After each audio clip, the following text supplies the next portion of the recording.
엄마, 요즘 바빠서 못 가요. 애들 때문에 정신이 없어요. 아버지, 이번 명절은 그냥 쉬세요. 저희끼리 보내야 해서요. 엄마, 돈 좀 보태주실 수 있죠? 이번 달에 너무 빠듯해서요. 이게 현실입니다. 피 한 방울 나눈 자식이지만 늙으면 부모는 그들의 삶에서 짐이 됩니다. 애써 키운 자식이 결국 제 가정만 챙기느라 부모는 뒷전으로 밀려납니다. 병들어 쓰러져도 달려오지 않고 눈물로 전화를 걸어도 차갑게 나중에라는 말만 남습니다. 한때 삶의 이유였던 자식이 어느새 남보다 더 냉정한 존재로 변합니다. 그래서 늙으면 자식도 결국 남이 된다는 잔혹한 진실을 받아들여야 합니다. 첫 번째, 늙으면 자식도 남이 되는 이유는 자식이 결국 자기 가정 챙기느라 부모는 뒷전으로 밀려나기 때문입니다. 이 사실을 뼈저리게 깨달은 사람들의 이야기는 듣는 이의 가슴을 서늘하게 만듭니다. 부모의 희생은 과거의 미담일 뿐 현재의 삶에서 자식에게는 더 이상 우선순위가 되지 못합니다. 부산에 사는 81세 김정순 씨는 평생 자식 교육에 모든 것을 바쳤습니다. 시장 좌판에서 손이 터져가며 돈을 모아 아들을 의사로 만들었습니다. 그러나 남편이 세상을 떠난 뒤 김 씨의 집은 차갑게 식어갔습니다. 아들은 바쁜 병원 일과 아이들 교육에 몰두하느라 어머니에게 한 달에 한 번 겨우 들를 뿐이었습니다. 김 씨가 무릎이 붓고 숨이 차오를 정도로 아팠을 때조차 아들의 말은 차가웠습니다. 엄마, 응급실 가면 되잖아. 지금 내가 너무 바빠서 결국 김 씨는 홀로 버스에 몸을 싣고 병원에 갔습니다. 횡한 대기실에서 이름이 불리길 기다리며 김 씨는 속삭였습니다. 내가 키운 아들이지만 이제는 남이구나. 이 장면은 차라리 낯선 사람보다 더 잔혹한 거리감을 드러냅니다.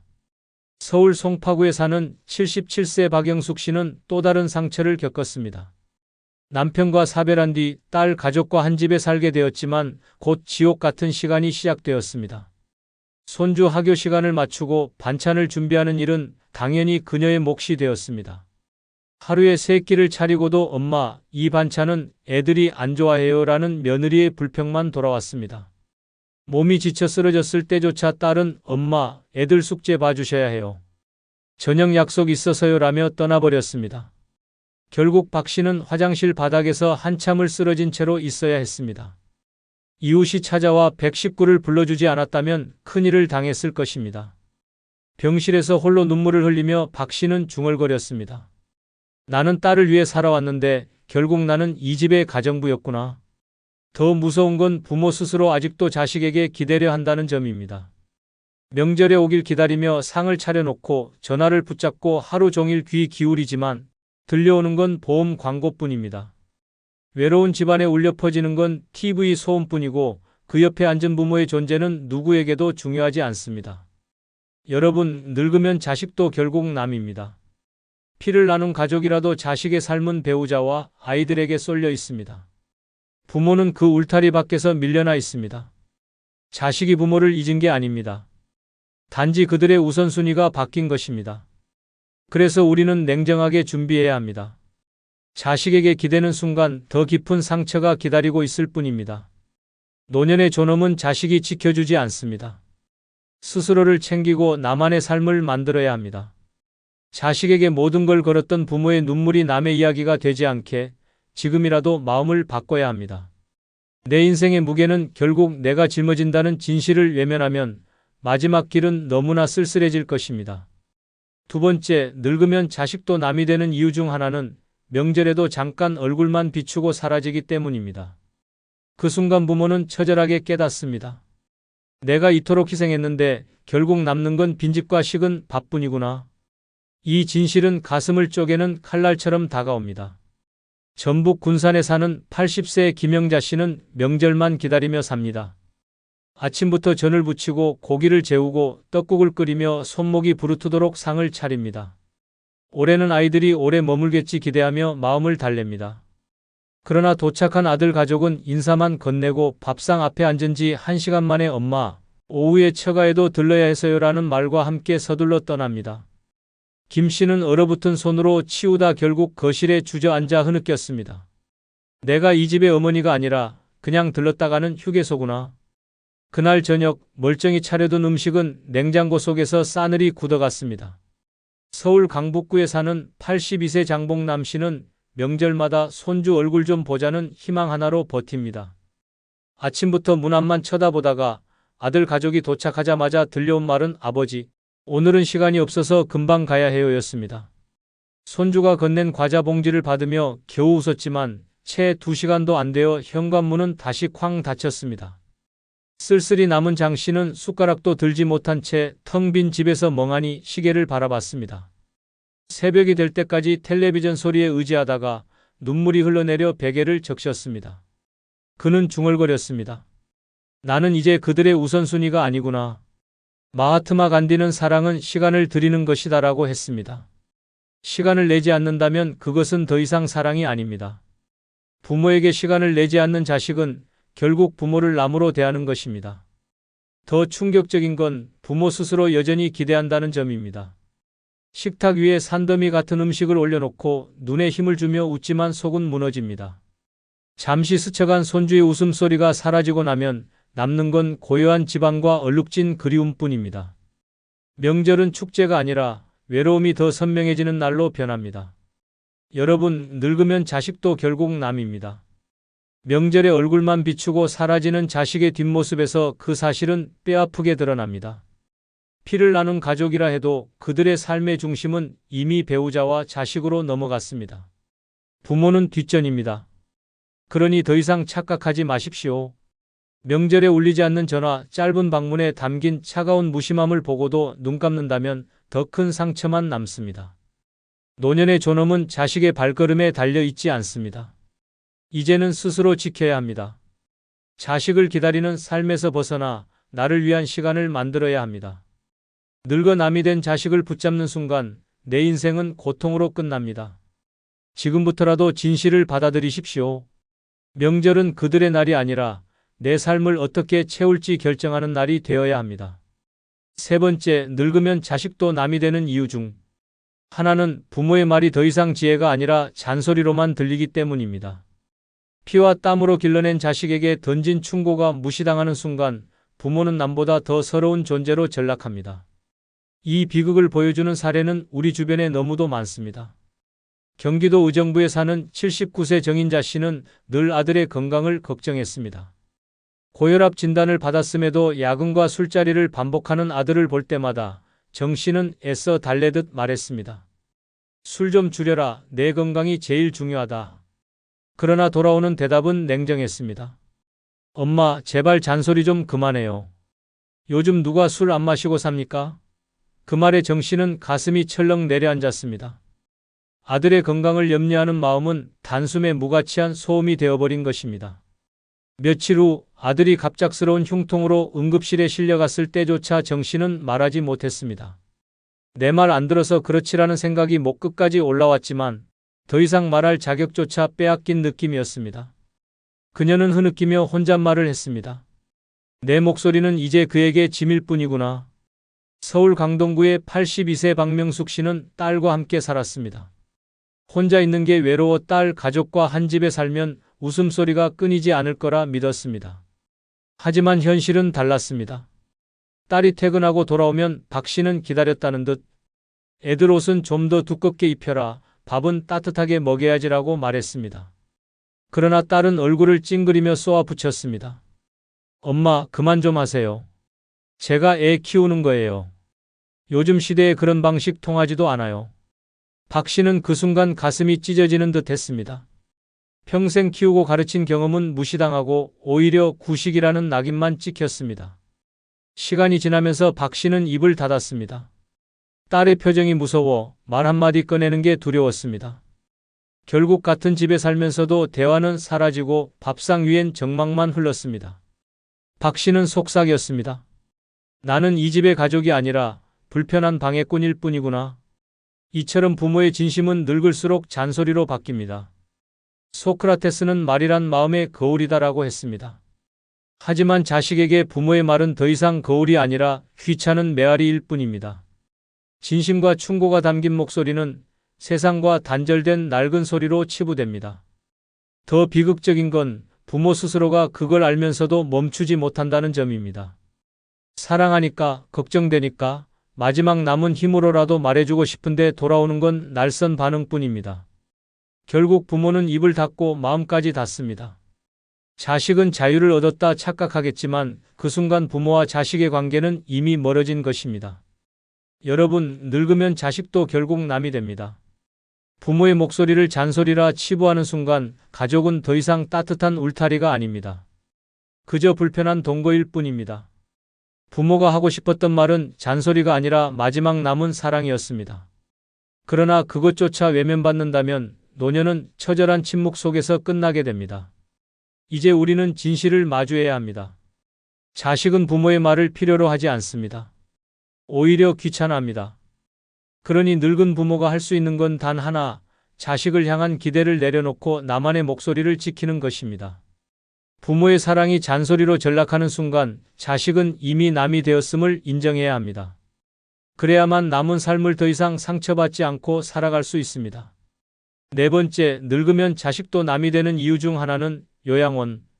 문 앞에서 떠나가는 자식의 뒷모습이 부모의 마지막 기억이 될 수 있기 때문입니다. 그 순간은 칼날처럼 가슴을 찢고 평생 바친 사랑이 단숨에 무가치로 전락하는 처절한 장면입니다. 경기도 안양에 사는 84세 이순덕 씨는 치매가 진행되면서 요양원에 들어가게 되었습니다. 아들은 엄마 잠깐 계시면 저희가 자주 올게요 라며 손을 꼭 잡아주었습니다. 하지만 그 말은 공허한 약속이었습니다. 첫날은 눈물이 글썽한 채 손을 흔들며 돌아갔지만 두 번째 방문은 한 달 후, 세 번째는 석 달이 지나서였습니다. 그리고 점점 발걸음은 끊겼습니다. 요양원 창문에 매달려 아들을 기다리던 이순덕 씨는 멀리 차를 타고 떠나던 그 뒷모습을 끝내 마지막으로 기억했습니다. 그날 이후 누구를 기다리는 마음조차 꺼져버렸습니다. 결국 그녀는 간병인만 곁에 둔 채 조용히 세상을 떠났습니다. 아들이 도착했을 때는 이미 차가운 죽음이 되어 있었습니다. 남은 건 한 줌의 재와 조금만 더 자주 올 거리라는 자식의 후회뿐이었습니다. 전남 목포에 사는 86세 박철호 씨 역시 비슷한 고통을 겪었습니다. 그는 뇌졸중 후유증으로 거동이 불편해지자 요양원에 입소했습니다. 처음 며느리는 눈물을 보이며 아버님, 곧 다시 뵈러 올게요 라고 했습니다. 그러나 현실은 차가웠습니다. 명절에도 얼굴을 비춘 건 단 30분이었고 그나마도 아이들 학원 스케줄 때문에 서둘러 떠났습니다. 요양원 현관 앞에서 뒷모습만 남기고 사라지는 자식들을 바라보며 박 씨는 중얼거렸습니다. 나는 이제 이 집의 손님이구나. 시간이 흐르자 그는 면회가 끊긴 날을 달력에 표시하는 게 습관이 되었습니다. 빨간 동그라미가 점점 줄어들고 결국 달력은 새까맣게 비어갔습니다.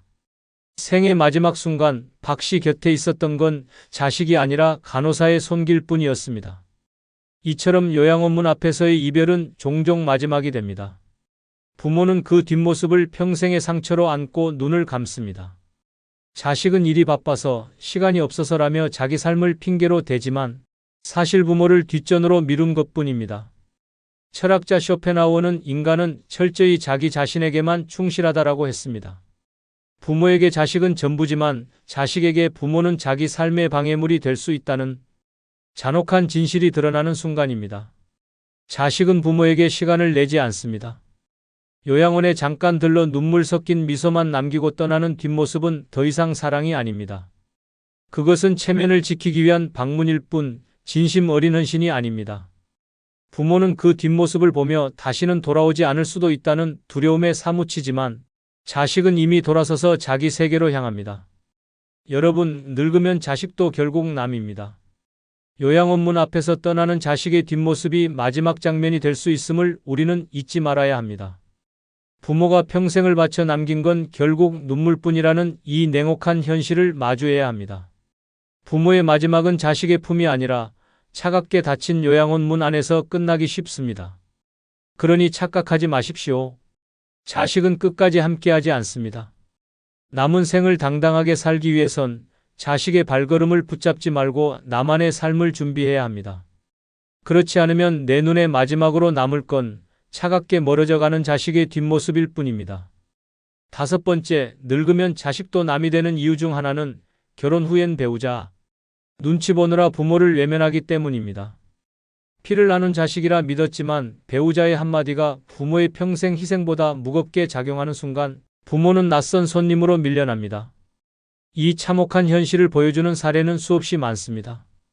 경기도 수원에 사는 81세 김정자 씨는 아들을 위해 평생을 바쳤습니다. 남편을 일찍 잃고 시장에서 장사하며 뒷바라지에 의사로 키웠습니다. 그러나 결혼 후 달라진 건 아들의 태도였습니다. 명절 때마다 찾아오던 아들은 결혼 3년 차부터는 아내가 처갓집 먼저 가자고 해서요 라며 미루기 일쑤였습니다. 김 씨가 병원에 입원했을 때도 아들은 하루 10분 얼굴만 비추고 급히 사라졌습니다. 며느리가 기다린다는 이유였습니다. 링거를 꽂은 채 아들의 뒷모습을 바라보던 김 씨는 눈물이 솟구쳤습니다. 내 피와 살을 쏟아 키웠는데 이제는 아내 눈치 때문에 나를 버리는구나. 그날 이후 김 씨는 아들을 부르지 않았습니다. 병실을 지킨 건 병원 간병인의 손길뿐이었습니다. 부산 해운대의 79세 오태식 씨 역시 같은 아픔을 겪었습니다. 오 씨는 작은 철물점을 운영하며 번 돈을 모아 아들에게 신혼집 전세를 마련해 주었습니다. 하지만 아들은 결혼 후 급격히 멀어졌습니다. 손주 돌잔치조차 초대받지 못했고 며느리의 차가운 말이 결정타가 되었습니다. 아버님이 자꾸 오시면 저희 생활에 방해가 돼요. 그 말을 옆에서 듣던 아들은 아무 말도 하지 않았습니다. 침묵이 곧 동의였습니다. 오 씨는 홀로 집으로 돌아오며 땅을 치듯 통곡했습니다. 내가 그렇게 키운 아들이 이제는 남편이자 아버지라는 이유로 내 편이 아니구나. 이후 그는 마을 경로당에서만 하루를 버티며 아들 집 근처를 일부러 피했습니다. 아들의 얼굴을 마주하는 게 더 고통이었기 때문입니다. 공자는 부모를 섬김의 공경이 우선이다라고 말했습니다. 그러나 현실의 자식들은 배우자의 눈치를 보느라 그 공경을 버립니다. 결혼 후 자식에게 부모는 삶의 중심이 아닙니다. 배우자와 아이가 1순위이고 부모는 언제든 뒷순위로 밀려납니다. 더 잔인한 건 부모 스스로 이 사실을 알면서도 자식을 기다린다는 점입니다. 전화를 걸어도 지금 아내랑 얘기 중이라며 서둘러 끊고 집에 찾아와도 배우자의 눈치를 살피며 오래 머물지 않습니다. 부모의 집은 이제 편안한 고향이 아니라 배우자가 싫어하는 낯선 공간으로 변해버린 것입니다. 여러분, 늙으면 자식도 결국 남입니다. 결혼한 순간부터 자식의 삶은 배우자의 색깔로 물듭니다. 부모는 더 이상 절대적인 존재가 아닙니다. 배우자의 눈치를 보느라 부모를 외면하는 그 순간 부모와 자식 사이는 이미 남보다 더 멀어진 관계로 전락합니다. 부모의 희생이 아무리 컸어도 자식은 배우자의 눈빛 한 번에 등을 돌릴 수 있습니다. 그러니 우리는 착각해서는 안 됩니다. 자식에게 기대며 살려는 순간 더 큰 상처가 기다립니다. 노년의 존엄은 자식이 아니라 나 자신이 지켜야 합니다. 자식이 배우자에게 충성하듯 우리는 이제 나 자신에게 충실해야 합니다. 그것만이 남은 생을 당당하게 지키는 길입니다. 6번째, 늙으면 자식도 남이 되는 이유 중 하나는 부모의 희생을 당연한 것으로 여기기 때문입니다. 부모가 목숨 걸고 바친 세월은 자식의 눈에선 빛나는 헌신이 아니라 마땅한 의무로 변해버립니다. 이 잔인한 착각이 부모의 가슴을 가장 깊이 찌릅니다. 대구 달서구에 사는 82세 장영자 씨는 평생 식당 허드레질을 하며 번 돈으로 세 자녀를 대학에 보냈습니다. 새벽마다 새우젓 냄새를 뒤집어 쓰고 밤늦게 귀가하면서도 단 한 번도 자식에게 불평하지 않았습니다. 그러나 그녀가 병으로 쓰러져 병원에 입원했을 때 자식들의 말은 충격적이었습니다. 엄마, 우리가 얼마나 고생해서 지금 사는 줄 알아요? 엄마는 그때 당연히 우리 키워야 했잖아요. 장 씨는 눈을 감고 흐느꼈습니다. 평생을 바친 헌신이 고마움이 아니라 당연한 의무였다는 사실에 그 순간 자식이 남보다도 더 낯설게 느껴졌습니다. 결국 퇴원 후 그녀는 자식집이 아닌 작은 원룸에서 혼자 살게 되었습니다. 그 외로움은 죽음보다 차가웠습니다. 전북 전주의 79세 이철수 씨는 건설 현장에서 허리가 휘도록 일하며 아들 집을 장만해 주었습니다. 땀에 젖은 도시락을 들고 하루하루를 버텼던 이유는 내 자식은 힘들지 않게 살게 하리라는 다짐 때문이었습니다. 그러나 은퇴 후 생활비가 부족해 아들에게 도움을 청했을 때 돌아온 대답은 가혹했습니다. 아버지가 집 사준 건 그때 당연한 거예요. 그게 부모 역할이잖아요. 이철수 씨는 차갑게 굳은 얼굴로 중얼거렸습니다. 내가 흘린 피와 땀이 다 당연한 거였다니 이후 그는 자식에게 더는 기대하지 않았습니다. 손주 돌잔치에도 불려가지 못했고 결국 쓸쓸히 경로당에서 하루하루를 버텨야 했습니다. 공자는 부모의 은혜는 하늘과 같아 갚을 수 없다고 말했습니다. 하지만 현대의 자식들은 그 은혜를 하늘이 아닌 공기처럼 여깁니다. 있으면 당연하고 없어도 불평하는 존재로 취급합니다. 마더 테레사는 사랑의 반대말은 증오가 아니라 무관심이다라고 했습니다. 바로 그 무관심이 부모의 희생을 당연한 것으로 만들고 결국 부모를 나무로 만드는 비극의 시작입니다. 더 무서운 건 부모 스스로도 이 현실을 알고 있다는 점입니다. 자식에게 희생을 당연히 제공하며 자신이 남은 생을 고통으로 마무리한다는 걸 알면서도 멈추지 못합니다. 그 사랑이 자식에게는 짐이 아니라 의무의 연장선으로만 남기 때문입니다. 결국 부모는 자신이 쏟은 모든 노력이 고마움이 아닌 기대치로만 돌아온다는 걸 늦게 깨닫습니다. 여러분, 늙으면 자식도 결국 남입니다. 부모의 희생은 그들에게 특별하지 않습니다. 당연히 해야 할 일로 치부되는 순간 부모는 더 이상 존경의 대상이 아니라 의무를 다한 뒤 버려져도 되는 존재가 됩니다. 그러니 착각하지 마십시오. 내가 흘린 눈물과 땀이 자식에게 영원히 기억될 것이라 믿는 건 환상입니다. 자식은 부모의 희생 위에 서 있지만 그 희생을 감사로 기억하지 않습니다. 당연함으로 외면할 뿐입니다. 늙은 부모가 지켜야 할 건 자식의 인정이 아니라 스스로의 존엄입니다. 희생을 내 인생의 결말로 남기지 말고 남은 생만큼은 나 자신에게 충실해야 합니다. 그렇지 않으면 내 삶의 마지막 장은 자식에게 당연이라는 말로 끝나버리고 말 것입니다. 전라북도 김제에 사는 박선희 씨는 이제 형제라는 단어만 들어도 가슴이 철렁 내려앉습니다. 이유는 유산 때문이었습니다. 어머니를 마지막까지 간병한 건 그녀였지만 상속 자리에서 동생이 서류를 내밀며 내 몫은 반드시 챙긴다라고 말한 순간 모든 게 무너졌습니다. 그날 이후 피부치라는 말은 그녀에게 아무 의미가 없어졌습니다.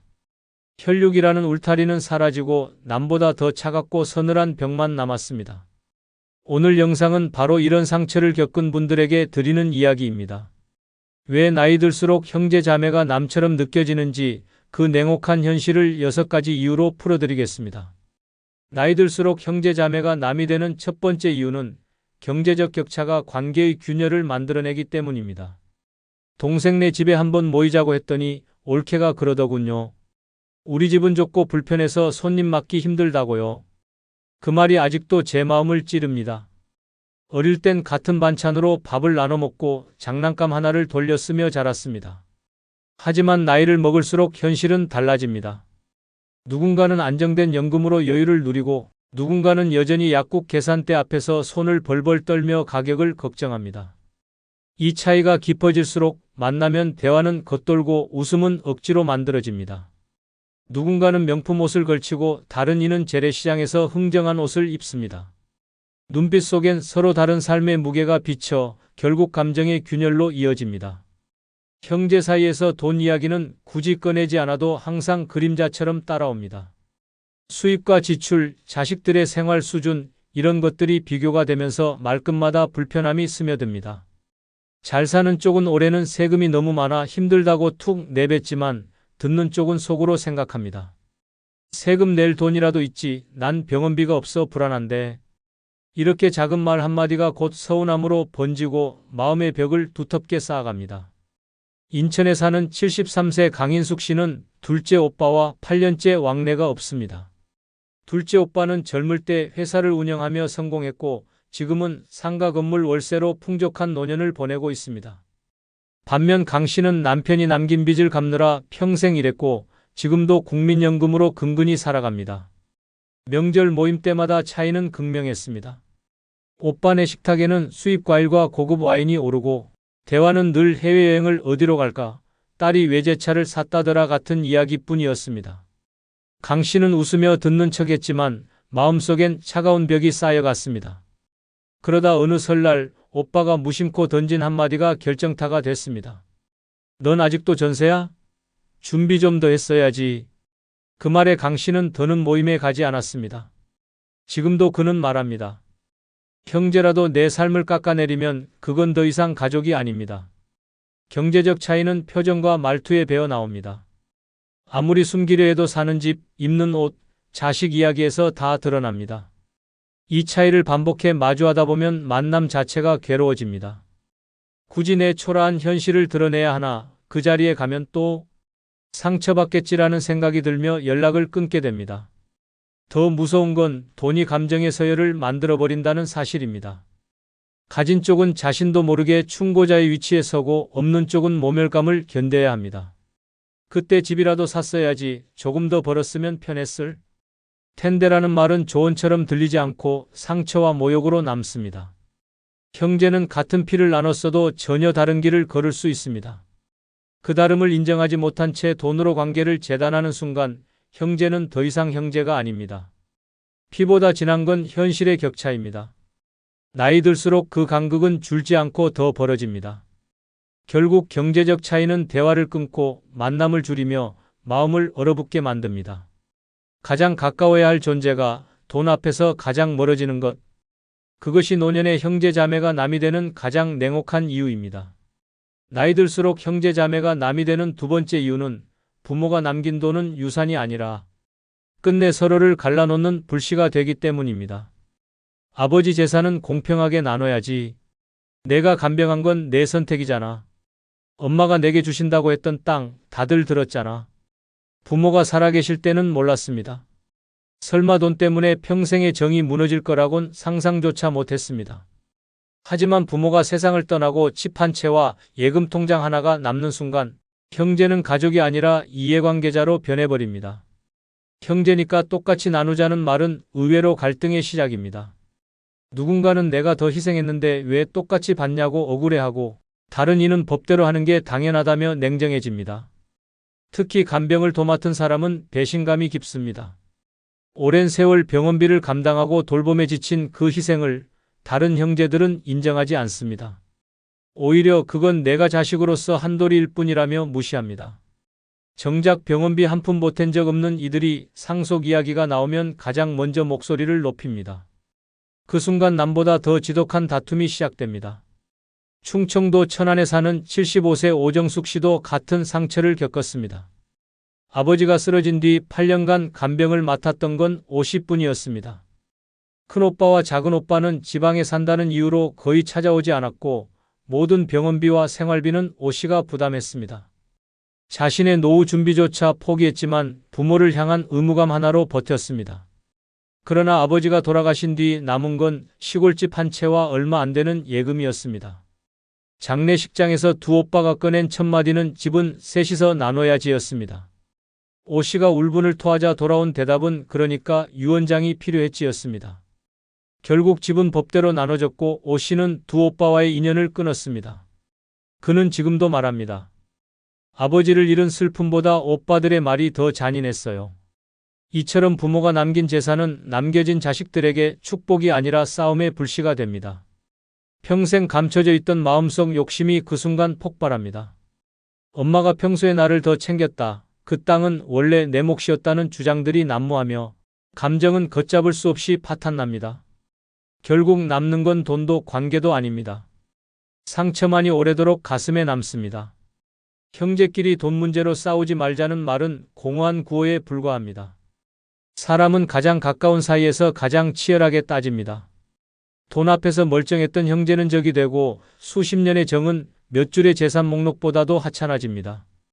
뒤늦은 후에는 관계가 완전히 끊긴 뒤에야 찾아옵니다. 하지만 이미 돌이킬 수 없습니다. 형제 자매가 남이 되는 건 결국 돈이 원인이 아닙니다. 돈 앞에서 드러나는 본심이 진짜 원인입니다. 그리고 그 본심을 본 순간 예전으로 돌아가는 길은 없습니다. 피보다 잔혹한 건 계산하는 눈빛입니다. 그 눈빛을 한번 마주한 순간 형제는 더 이상 가족이 아니라 철저히 남이 됩니다. 부모의 마지막이 곧 형제의 마지막이 될 수 있다는 사실, 그것이 노년에 맞이하는 가장 쓰라린 진실입니다.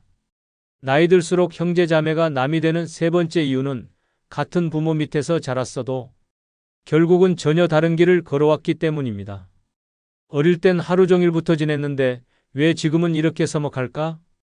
똑같은 말을 해도 왜 저 사람은 늘 다르게만 받아들이지? 차라리 모르는 사람이라면 속 편했을 텐데. 이런 생각이 든 적 있다면 이미 느끼셨을 겁니다. 형제 자매라는 관계는 나이가 들수록 함께 자란 가족이 아니라 삶의 방식이 전혀 다른 타인이 되어 간다는 사실을요. 어릴 땐 같은 밥상에 둘러앉아 김치 하나 나눠 먹고 겨울이면 한 이불 덮고 추위를 견뎠습니다. 하지만 세월이 흐르면서 각자의 환경은 달라졌습니다. 누군가는 도시에서 직장 생활을 하며 경쟁을 겪었고 누군가는 시골에서 농사로 평생을 버텼습니다. 사는 방식이 다르니 생각도 달라지고 말투조차 어긋납니다. 요즘 사람들 다 그렇게 살아라는 말이 의도는 없어도 듣는 쪽은 내 삶을 무시하나라는 상처로 받아들이게 됩니다. 결국 명절 자리에서도 대화는 공허하게 겉돌고 남는 건 침묵뿐입니다. 대전 유성구에 사는 72세 이성호 씨는 여동생과 연락을 끊은 지 벌써 6년째입니다. 젊었을 땐 누구보다 가까웠고 서로의 집에 아이 맡기며 의지했습니다. 하지만 어느 날 이 씨가 사업 실패로 힘들어하던 시절에 여동생이 무심코 던진 말이 모든 걸 바꿨습니다. 오빠가 좀 더 똑똑했으면 그런 일 없었을 텐데. 난 절대 그렇게는 안 살았을 거야. 말은 짧았지만 그 말이 가슴을 무너뜨렸습니다. 자존심은 짓밟혔고 그 이후 대화는 끊겼습니다. 생일도 제사도 따로 지내며 서로의 소식을 묻지 않는 사이가 되었습니다. 이 씨는 훗날 이렇게 말했습니다. 남이 했으면 흘려들었을 텐데 가족이 했으니 평생 못 잊는 상처가 됐습니다. 같은 부모에게서 태어났다고 같은 생각을 하는 게 아니더군요. 형제 자매가 남이 되는 건 큰 다툼 때문이 아닙니다. 세월 속에서 쌓인 서로 다른 경험과 가치관이 결국 공감을 끊어버리기 때문입니다.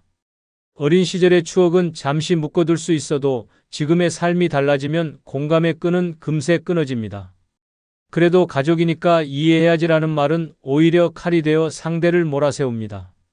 형제 자매는 같은 피를 나눈 존재이지만 동시에 완전히 다른 인격체입니다.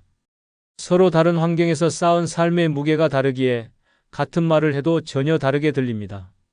그 다름을 인정하지 않고 여전히 우린 가족이니까 당연히 통한다는 착각을 하는 순간 오히려 충돌은 커집니다. 어릴 적 추억만으로는 지금의 거리를 메울 수 없습니다. 피가 이어져 있어도 마음이 이어지지 않으면 형제는 결국 낯선 타인입니다. 나이 들수록 형제 자매가 남이 되는 건 큰 사건 때문이 아니라 공감이 사라진 순간 시작됩니다. 마음이 닿지 않으면 그 거리는 다시 좁혀지지 않습니다. 피보다 강한 건 지금의 마음입니다. 그리고 그 마음이 멀어지면 형제도 더 이상 가족이 아닙니다. 나이 들수록 형제 자매가 남이 되는 네 번째 이유는 자식 문제로 시작된 갈등은 결코 원래대로 회복되지 않기 때문입니다. 그때 오빠가 했던 말이 아직도 귓가에 맴돕니다. 내 아들은 왜 대학을 못 갔냐? 그 순간부터 오빠 얼굴조차 보기 싫어졌습니다. 형제 사이에서 자식 이야기는 결코 가볍게 건드릴 수 있는 주제가 아닙니다. 그런데 나이 들수록 이 금기를 깨는 경우가 늘어납니다. 우리 딸은 이번에 박사 학위 땄다더라. 그 집 애는 직장도 못 잡았다며? 자식 교육은 부모 하기 나름이지라는 말은 얼핏 관심처럼 보이지만 실상은 비교와 평가 그리고 뼈아픈 상처입니다. 가족이라 더 솔직히 말해도 된다고요? 오히려 가족이라서 더 위험합니다. 부모의 마음은 자식에겐 가장 민감하기에 그 부분을 건드리는 순간 감정은 걷잡을 수 없이 무너집니다. 심지어 칭찬도 불편하게 들릴 때가 많습니다. 조카는 참 똑똑하네. 내 딸은 효자야 같은 말도 상황에 따라선 상대방 가슴에 조용히 칼을 꽂습니다. 게다가 자식의 문제는 형제 간의 미묘한 위계를 만들어냅니다. 잘된 자식을 둔 형제는 은연중 우월감을 드러내고 어려움을 겪는 쪽은 자존심을 지키려다 더 위축됩니다. 만남은 불편해지고 대화는 줄어들며 결국 서로의 안부조차 멀리서만 전해 듣는 사이가 되어버립니다. 표정은 웃고 있어도 속은 골마갑니다. 이 감정은 언젠가 폭발하고 한번 멀어진 관계는 쉽게 돌아오지 않습니다. 전북 익산에 사는 74세 최명희 씨는 언니와 6년째 왕래가 없습니다. 계기는 조카 문제였습니다. 최 씨의 아들은 취업이 잘 풀리지 않아 계약직을 전전하고 있었고 언니는 이런 말을 던졌습니다. 아이가 너무 답답해서 그렇지 요즘은 부모가 얼마나 밀어주느냐가 달라지잖아. 평소라면 넘길 수도 있었겠지만 당시 최 씨는 아들의 취업 실패와 빚 문제로 마음이 산산조각 나 있었습니다. 그 말은 걱정이 아니라 조롱처럼 들렸습니다. 그날 이후 최 씨는 언니의 연락을 받지 않았고 명절 모임에도 가지 않았습니다. 언니가 뒤늦게 사과를 전했지만 난 그냥 걱정돼서 한 말이야라는 변명은 오히려 마음의 문을 더 굳게 닫아버렸습니다. 지금도 최 씨는 말합니다. 자식 문제로 멀어진 사이는 다시 예전으로 돌아갈 수 없습니다. 이렇듯 형제를 갈라놓는 가장 흔하면서도 치명적인 원인은 바로 자식입니다. 내 아이를 평가받는 순간 부모는 곧 자신이 부정당했다고 느낍니다. 형제의 입에서 나온 말이라면 상처는 더 깊습니다. 내 애는 왜 그러냐라는 말은 사실상 넌 부모로서 실패했다는 말과 다르지 않습니다. 자식 문제는 각자만이 감당해온 고통과 사정이 담겨있는 영역입니다. 바깥에서 보기엔 단순한 충고일지 몰라도 부모에겐 자존심이고 삶의 이유입니다. 그 자존심을 무너뜨리는 말이 형제의 입에서 나온 순간 마음은 완전히 돌아섭니다. 이후 아무리 미안하다 말해도 그 문은 좀처럼 열리지 않습니다. 형제는 평생을 함께한 존재라 해도 자식 문제로 시작된 균열은 이름 하나로는 메워지지 않습니다. 피보다 더 강한 건 자식을 향한 부모의 마음입니다.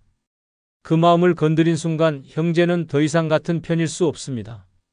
나이 들어서도 자식 문제로 상처받은 부모의 마음은 조용히 멀어지고 그렇게 형제는 남보다 더 먼 타인이 되어갑니다. 그리고 그 거리는 다시 돌아오지 않습니다. 나이 들수록 형제 자매가 남이 되는 다섯 번째 이유는 가까운 사이라서 던진 말 한마디가 남보다 더 깊게 상처가 되기 때문입니다. 그때 동생이 했던 말 아직도 잊히질 않습니다. 남이 했다면 웃고 넘겼을 텐데 내 동생이었으니 도저히 못 견디겠더라고요. 우리는 흔히 가족이니까 괜찮을 거라 생각합니다. 대충 말해도 이해할 거라 믿습니다. 하지만 현실은 정반대입니다.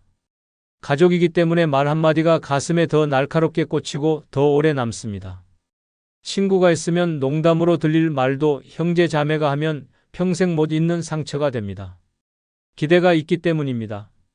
내 형제만은 나를 이해해 주겠지, 내 동생만은 내 편이겠지라는 믿음이 배신으로 돌아오는 순간 감정은 걷잡을 수 없이 틀어집니다. 특히 나이가 들수록 가치관과 생활 방식이 달라지면서 작은 말투 하나, 태도 하나가 아픔이 됩니다. 넌 항상 그 모양이지, 그 나이에 그걸 몰라? 우리 애들은 절대 안 그래 같은 말들이 쉽게 튀어나옵니다. 충고처럼 들리지만 사실은 비난이고 관심처럼 보이지만 사실은 무시입니다. 그리고 가장 가까운 사람의 입에서 나온 말이기에 그 상처는 더 깊이 남습니다. 더 무서운 건 말을 던진 사람은 기억조차 못한다는 사실입니다. 그 정도 말에 왜 화를 내? 그건 그냥 농담이었잖아라며 대수롭지 않게 넘깁니다. 하지만 들은 사람은 밤마다 그 말을 곱씹습니다. 왜 내 가족이, 왜 내 형제가 나한테 저런 말을 했을까? 그 순간부터 상대는 더 이상 가족이 아니라 상처 준 사람으로 각인됩니다. 마음의 문이 닫히고 연락이 끊어지고 명절에도 얼굴을 보지 않게 됩니다. 전라북도 정읍에 사는 76세 윤말순 씨는 둘째 언니와 10년 가까이 연락이 없습니다. 계기는 사소했습니다. 아들이 사업 실패로 힘들어하던 시절 언니가 식사 자리에서 웃으며 던진 말 때문이었습니다. 내 아들은 어릴 때부터 고집이 세더니 결국은 실패하네. 다른 가족들은 웃어넘겼지만 윤 씨는 숨이 막혔습니다. 그 말이 언니의 입에서 나왔다는 사실이 가슴을 찔렀습니다. 이후 윤 씨는 언니의 연락을 피했고 몇 번의 사과 시도마저 그걸 아직도 마음에 두고 있냐는 말에 더 큰 상처가 되었습니다. 결국 윤 씨는 언니를 모든 가족 모임에서 제외했습니다. 윤 씨는 말합니다. 남이 했으면 그냥 지나쳤을 거예요. 그런데 언니였으니까 내 심장이 무너졌습니다. 지금도 명절이 되면 마음 한켠에서 그리움과 분노가 동시에 올라옵니다. 가족이니까 괜찮겠지라며 던진 한마디가 결국 평생의 관계를 잘라버린 것입니다. 형제자매는 서로의 약점을 누구보다 잘 압니다. 그래서 무심히 던진 말이 치명적인 흉기가 됩니다. 그 상처는 단순한 기억으로 남지 않습니다. 관계를 절단내는 경계선이 되어버립니다. 가까운 사이일수록 말에 더 신중해야 하지만 나이 들수록 그 무게를 잊고 쉽게 내뱉습니다. 그리고 잊습니다. 그러나 들은 사람은 잊지 못합니다. 결국 형제 자매가 남이 되는 건 다툼이 커서가 아닙니다. 가까운 사람의 입에서 나온 무심한 한마디가 평생 지워지지 않는 흉터가 되기 때문입니다. 피보다 깊은 상처는 바로 그 말에서 비롯됩니다. 그리고 그 상처는 나이 들어서도 마음을 병들게 만듭니다. 나이 들수록 형제 자매가 남이 되는 6번째 이유는 내가 잘 되면 시기하고 못 되면 무시하기 때문입니다. 내가 아파트를 장만했을 땐 축하한다는 말 한마디 못 들었어요. 그런데 사정이 안 좋아 전세로 내려앉으니 오히려 언니가 그럴 줄 알았다고 말하더군요. 그 말이 아직도 귓가에서 떠나지 않습니다. 형제 자매 관계의 본 모습은 바로 이런 순간에 드러납니다. 내가 잘 되면 진심 어린 축하보다 질투가 먼저 나오고 내가 힘들어지면 위로보다는 무시가 돌아옵니다. 피를 나눈 사이라서 기대했던 만큼 그 배신감은 더 깊게 남습니다. 어릴 땐 같은 밥을 먹고 같은 이불을 덮으며 서로의 편이 되어주던 형제가 나이 들어서는 남보다 더 서늘한 존재로 변해버리는 이유가 여기에 있습니다. 경기도 평택에 사는 75세 김영호 씨는 둘째 동생과 왕래를 끊은 지 7년이 넘었습니다. 그는 청년 시절 작은 가게를 운영하며 고생했지만 결국 사업이 크게 성공해 건물까지 마련했습니다. 그때 가족들이 모인 자리에서 김 씨는 동생에게서 축하 대신 이런 말을 들었습니다. 형, 운이 좋았던 거지. 형이 그렇게 능력이 있었던 건 아니잖아. 그 말은 칭찬을 돌려 말한 게 아니라 대놓고 업적을 깎아내리는 비아냥이었습니다. 김 씨는 서운했지만 그냥 넘어갔습니다.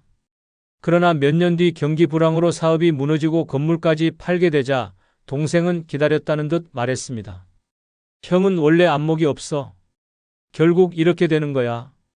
김 씨는 그 순간 동생과의 관계가 끝났음을 직감했습니다. 성공했을 때도 실패했을 때도 그의 곁엔 진심이 없었음을 깨달았기 때문입니다. 지금 그는 말합니다. 형제라도 내 기쁨을 함께하지 못하고 내 슬픔에 위로 한마디 못한다면 그건 남보다 못한 사람입니다. 비슷한 상처는 전라남도 순천에 사는 73세 최인숙 씨에게도 있었습니다. 젊을 땐 가난했지만 자녀가 공부를 잘해 결국 의사가 되었습니다. 동네 사람들도 축하했고 친척들도 부러워했지만 정작 언니는 요즘은 의사도 많다더라. 앞으로는 별거 아니야라는 말을 아무렇지 않게 내뱉었습니다. 최 씨는 그 말을 듣는 순간 속이 서늘해졌습니다. 세상 누구보다 기뻐해 주길 바랐던 가족의 입에서 시기 어린 말이 흘러나왔기 때문입니다. 시간이 흘러 자녀가 외국으로 떠나고 홀로 지내며 외로움에 시달리던 어느 날, 최 씨는 다시 언니에게 마음을 열고 싶었습니다. 그러나 이번에는 반대로 무시가 돌아왔습니다. 너네가 멀리 있어서 그렇지 우리는 손주 덕에 매일 즐겁다는 언니의 말이 결정타가 되었습니다. 그날 이후 최 씨는 언니와 연락을 완전히 끊었습니다. 내가 잘 되면 질투하고 내가 힘들면 위로는커녕 무시하는데 어떻게 가족이라 부를 수 있겠냐고 말했습니다. 이렇듯 형제 자매는 남보다 더 솔직할 수 있다는 착각에 빠져 축하해야 할 때, 시기하고 위로해야 할 때 무시하는 말을 쉽게 던집니다. 하지만 가장 가까운 사이에서 받은 시기와 무시는 남이 한 것보다 훨씬 더 깊은 상처가 됩니다. 성공했을 때 질투에 찬 눈빛을 보면 그 순간부터 마음을 닫게 됩니다. 실패했을 때 무시 섞인 말을 들으면 다시는 그 사람 앞에서 속마음을 털어놓을 수 없습니다. 나이 들수록 형제 자매가 남이 되는 건 단순히 삶의 길이 달라져서가 아닙니다. 내가 잘 되면 시기하고 못 되면 무시하는 그 차가운 태도 때문입니다. 피보다 진한 건 마음입니다. 그 마음이 내 편이 되지 못할 때 형제 자매라는 이름은 아무 의미가 없습니다. 결국 남는 건 시기와 무시가 남긴 흉터뿐이고 그 흉터는 가족이라는 마지막 다리마저 무너뜨립니다. 형제는 가까운 듯 보이지만 이런 말 한마디와 태도 앞에서 결국 남보다 더 먼 존재가 됩니다. 혼자 죽은 지 3달 만에 발견됐답니다. 병원비 감당 못해서 집 팔고 쫓겨났대요. 평생 자식 뒷바라지 하다가 치매 걸렸는데 아무도 안 찾아온대요.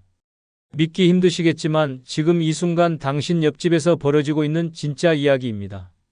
늙어서 병들고 외롭고 무시당한 채 천천히 죽어가는 사람들의 공통점은 단 하나. 자신을 챙기지 못한 사람들입니다. 남 눈치 보며 참고 자식 걱정에 매달리고 돈에 목매다 결국 자기 삶을 잃어버린 사람들. 이제는 달라져야 합니다. 오늘 알려드릴 내 걱정 다 가져가라. 노년에 스트레스 없이 사는 5가지 방법. 이 5가지만 지켜도 병, 외로움, 후회라는 이름의 지옥에서 당신 스스로를 구해낼 수 있습니다. 지금부터 시작합니다. 구독, 좋아요, 알림 설정 누르시면 시작하겠습니다. 아울러 주변의 소중한 분들에게 많은 공유 부탁드립니다. 첫 번째, 노년에 스트레스 없이 사는 방법은 나를 이용하려는 사람과는 단호히 끊는 것입니다. 평생을 남 눈치 보며 누군가의 부탁을 거절하지 못해 살아온 당신, 그 착함이 결국 늙어선 사람들의 먹잇감이 됩니다. 처음엔 어르신 덕분에 힘이 나요라고 접근하지만 어느새 그들은 당신 지갑을 열고 당신 시간을 빼앗고 당신 정서를 갉아먹습니다. 이용당하는 노인은 늙는 게 아니라 천천히 말라 죽는 중입니다. 문제는 당신이 너무 착하다는 겁니다. 그래도 내가 해줄 수 있는 게 있지 않을까? 나 아니면 누가 저 사람 도와주겠어? 라는 말로 스스로를 속입니다. 하지만 그 순간 당신은 피를 뽑히는 늙은 사슴이 되는 겁니다. 상대는 절대 당신을 배려하지 않습니다. 당신이 망가질 때까지, 다 퍼줄 때까지 이용합니다. 강원도 원주에 사는 74세 김은숙 씨는 수년간 동네 지인 의 씨의 부탁을 거절하지 못했습니다. 처음엔 단순한 장보기 심부름이었습니다. 그러다 요즘 몸이 안 좋아서라며 통장을 대신 들고 가게 해달라 했고, 이번 달 생활비가 모자라서라는 말과 함께 20만 원, 30만 원씩 슬그머니 빌려갔습니다. 처음엔 갚겠다 했지만 결국 돌려받은 건 싸늘한 말 한마디. 돈도 아까우세요? 김 씨는 그제야 깨달았습니다. 자신은 친구가 아니라 지갑이었다는 걸. 하지만 이미 감정적으로 휘둘려버린 뒤였습니다. 그 사람도 사정이 있으니까 내가 너무 각박하게 구는 건 아닐까, 그렇게 마음을 추스르지 못하던 어느 날 김 씨는 고혈압 쇼크로 쓰러졌습니다. 병원 응급실에서 깨어난 그는 의사에게 들었습니다. 지속적인 정서적 스트레스가 원인이었습니다.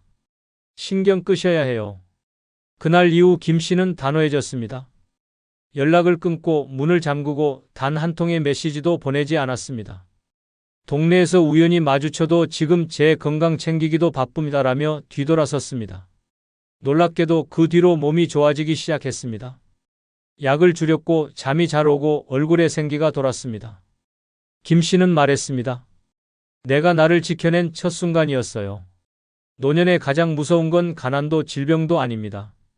바로 사람입니다. 그 중에서도 당신의 착함을 이용해 들어오는 사람. 말은 곱게 하지만 당신을 편하게 대하는 척하지만 사실은 당신의 자원, 시간, 감정을 먹고 사는 기생충 같은 존재들. 당신이 아프면 멀어지고 당신이 돈을 안 꺼내면 연락도 끊는 사람들. 그들은 결코 고마워요라고 하지 않습니다. 오히려 더 요구하고 더 집착하며 당신을 죄책감에 빠뜨립니다. 그 정도도 못 해줘요? 그 나이에 할 일도 없잖아요?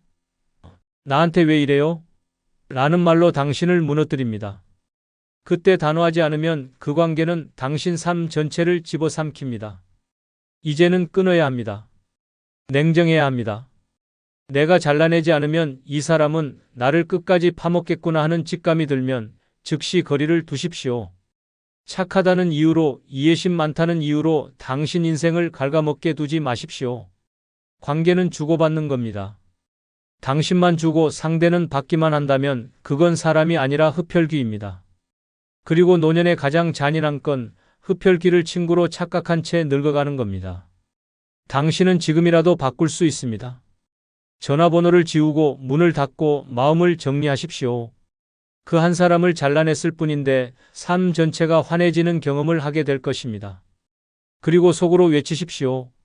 내 걱정 다 가져가라. 이젠 나도 나를 지키겠다. 그 결심 하나로 당신은 다시 살아납니다. 진짜 늙는 건 이용당하면서도 참고 사는 그 마음 때문입니다. 이제부터는 절대 누구의 감정 쓰레기통도 지갑도 방패막이도 되지 마십시오. 노년은 당신이 스스로를 가장 소중하게 여겨야 할 시간입니다. 두 번째, 노년에 스트레스 없이 사는 방법은 무엇도 영원하지 않다는 걸 깨닫고 집착을 버리는 것입니다.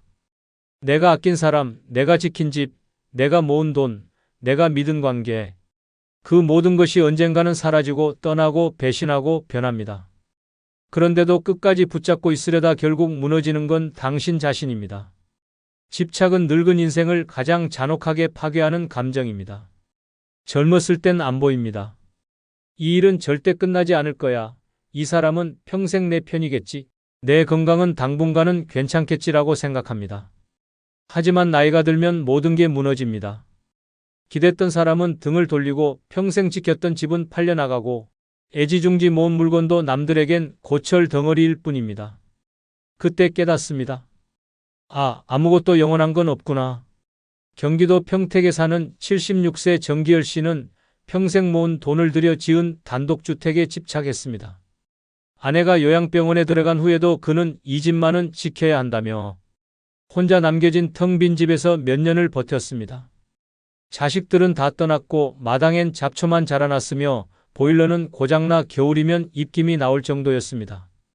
동네 사람들은 이제 집 줄이고 아파트로 옮기세요라고 조언했지만 그는 들은 채도 하지 않았습니다. 이 집이 자신의 삶이고 마지막 자존심이라고 믿었기 때문입니다. 하지만 어느 날 새벽 화장실 가다 미끄러지며 허리를 크게 다쳤습니다. 전화도 닿지 않았고 구조되기까지 무려 14시간을 바닥에서 끙끙 앓았습니다. 그제서야 그는 집착을 내려놓았습니다. 퇴원 후 그는 집을 팔고 소형 아파트로 옮겼습니다. 물건도 거의 다 정리했습니다. 말없이 버린 낡은 책상, 20년 넘은 그릇, 묵은 수건들. 그렇게 내려놓고 나니 놀랍게도 마음이 가벼워졌습니다. 그는 말합니다. 이 집이 내 전부인 줄 알았는데 아니었어요. 전부는 내가 살아있는 지금 이 순간이더라고요. 노년의 불행은 잃어서가 아니라 잃은 걸 놓지 못해서 생깁니다. 떠난 자식에게 집착하고 떠나간 사람을 미워하고 예전 명예를 그리워하고 건강하던 시절을 후회하며 사는 것. 그 모든 게 마음을 병들게 합니다. 바뀐 현실을 인정하지 못하고 과거에만 매달리면 결국 현재의 삶까지 잃게 됩니다. 이제는 인정해야 합니다. 아무리 아껴도 아무리 지켜도 모든 것은 언젠가 떠납니다. 사람도 재산도 건강도 기억도. 결국 내 손에 남는 건 내가 지금 느끼는 감정뿐입니다. 그리고 그 감정을 망치는 게 바로 집착입니다. 집착은 어릴 땐 열정이고 청년 땐 동기지만 노년에선 독입니다. 붙잡는 순간 병이 되고 내려놓는 순간 자유가 됩니다. 이 단순한 진실을 받아들이는데 평생이 걸리는 사람들이 많습니다. 하지만 당신은 늦지 않았습니다. 당신이 지금 붙잡고 있는 게 무엇입니까? 떠난 가족? 팔기 아까운 집? 누가 봐주지도 않는 명함? 아니면 당신 스스로조차 의미를 잃은 물건들입니까? 그걸 놓는 순간 삶이 훨씬 가벼워지고 마음은 훨씬 단단해집니다. 놓는다는 건 포기가 아니라 진짜 나를 회복하는 과정입니다. 집착은 과거의 발목을 묶고 현재를 눈멀게 합니다. 하지만 집착을 버리면 당신의 내일은 다시 열립니다. 내 걱정 다 가져가라. 이젠 놓고 가볍게 살겠다. 이 선언이 바로 노년을 지켜주는 마지막 무기입니다. 무엇도 영원하지 않습니다. 그래서 더더욱 지금 살아있는 당신 자신이 가장 소중한 것입니다. 이제는 미련도 후회도 소유도 내려놓고 가볍고 당당하게 걸어가십시오. 그게 진짜 스트레스 없는 노년입니다. 세 번째, 노년에 스트레스 없이 사는 방법은 자식과 배우자를 미워하지 않고 그들 입장에서 이해하는 것입니다.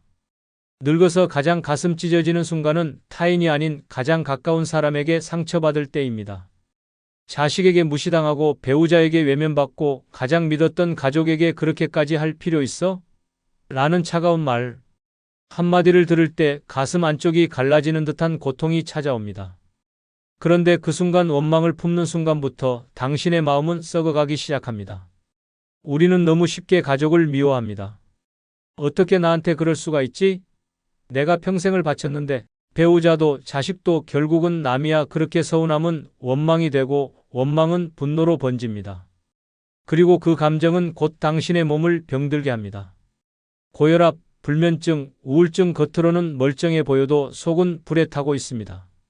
가족에 대한 미움은 외부의 공격보다 훨씬 치명적입니다.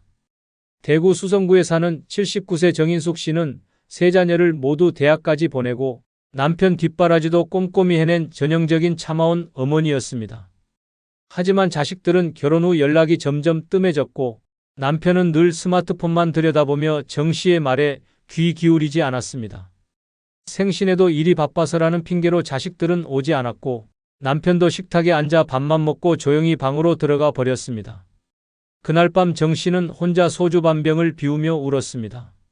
내가 대체 뭘 그렇게 잘못했나. 그 후로 정 씨는 점점 말수가 줄었고 외출도 꺼렸으며 누구보다 건강하던 사람이 몇 달 만에 10kg나 빠졌습니다. 병원에서는 우울성 소화장애라는 진단을 내렸고 약을 처방받았습니다. 하지만 어느 날 우연히 TV에서 본 한 문장이 정 씨의 마음을 흔들었습니다. 그들도 자기 인생을 살아내느라 당신을 돌볼 여유가 없었을 뿐입니다. 그날부터 정 씨는 자식과 남편의 입장을 바라보기 시작했습니다. 큰아들은 회사에서 승진 스트레스로 고생 중이었고 둘째는 육아에 치여 자기 시간조차 없었고 남편은 친구를 잃고 고립감에 빠져 있었습니다. 그 사실을 알게 된 정 씨는 울면서 말했습니다. 나는 외로웠지만 그들도 다들 자기만의 외로움이 있었던 거더라. 그 후 정 씨는 달라졌습니다. 자식에게는 기대 대신 응원을 보냈고 남편에게는 잔소리 대신 따뜻한 차 한 잔을 내밀었습니다. 그러자 놀랍게도 가족들의 태도도 바뀌었습니다. 자식은 엄마 목소리 듣고 싶어서 전화했어요 라고 말했고 남편은 같이 산책 갈래요? 라며 먼저 손을 내밀었습니다. 정 씨는 그때 깨달았습니다. 내가 먼저 풀지 않으면 가족은 절대 다가오지 않는다는 것을. 가족에게 받은 상처는 깊지만 그 상처를 치유할 수 있는 사람도 결국 가족뿐입니다. 자식과 배우자를 미워하며 사는 순간 당신 인생은 괴로움의 수렁에서 빠져나올 수 없습니다. 하지만 단 한 번 그들의 입장에서 바라보는 순간 원망이 연민으로 분노가 이해로 바뀌며 당신의 마음이 풀리기 시작합니다. 노년의 스트레스를 키우는 가장 큰 독은 기대입니다.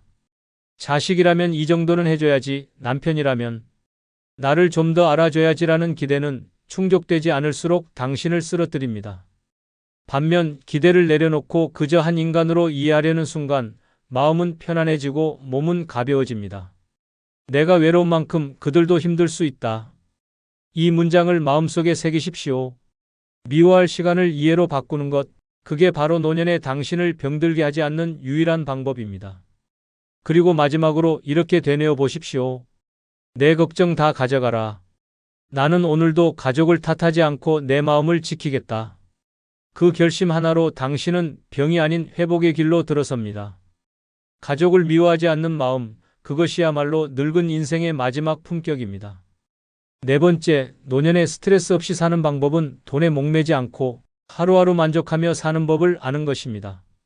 늙어서 가장 비참한 삶은 돈은 있는데 행복이 없고 통장은 두둑한데 마음이 비어있는 인생입니다.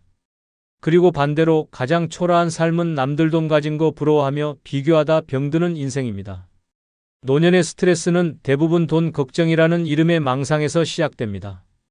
저 노인네는 연금이 얼마라더라. 같이 퇴직했는데 쟤는 건물 주고 나는 월세라니. 내가 좀만 더 모아둘 걸, 이젠 끝장이야. 이런 생각들이 매일 밤 당신의 가슴을 짓누르고 결국은 고혈압, 불면증, 우울증으로 돌아옵니다. 그 어떤 병보다 무서운 건 쓸데없는 돈 걱정에 갇혀 스스로를 괴롭히는 마음입니다. 경북 구미에 사는 70세 문정혜 씨는 남편과 함께 40년간 자영업을 하며 악착같이 살았습니다. 퇴직금도 없었고 국민연금도 적었습니다. 남편이 병으로 쓰러진 뒤 병원비와 생활비를 감당하려 오래된 금반지와 시계를 팔아가며 하루하루 버텼습니다.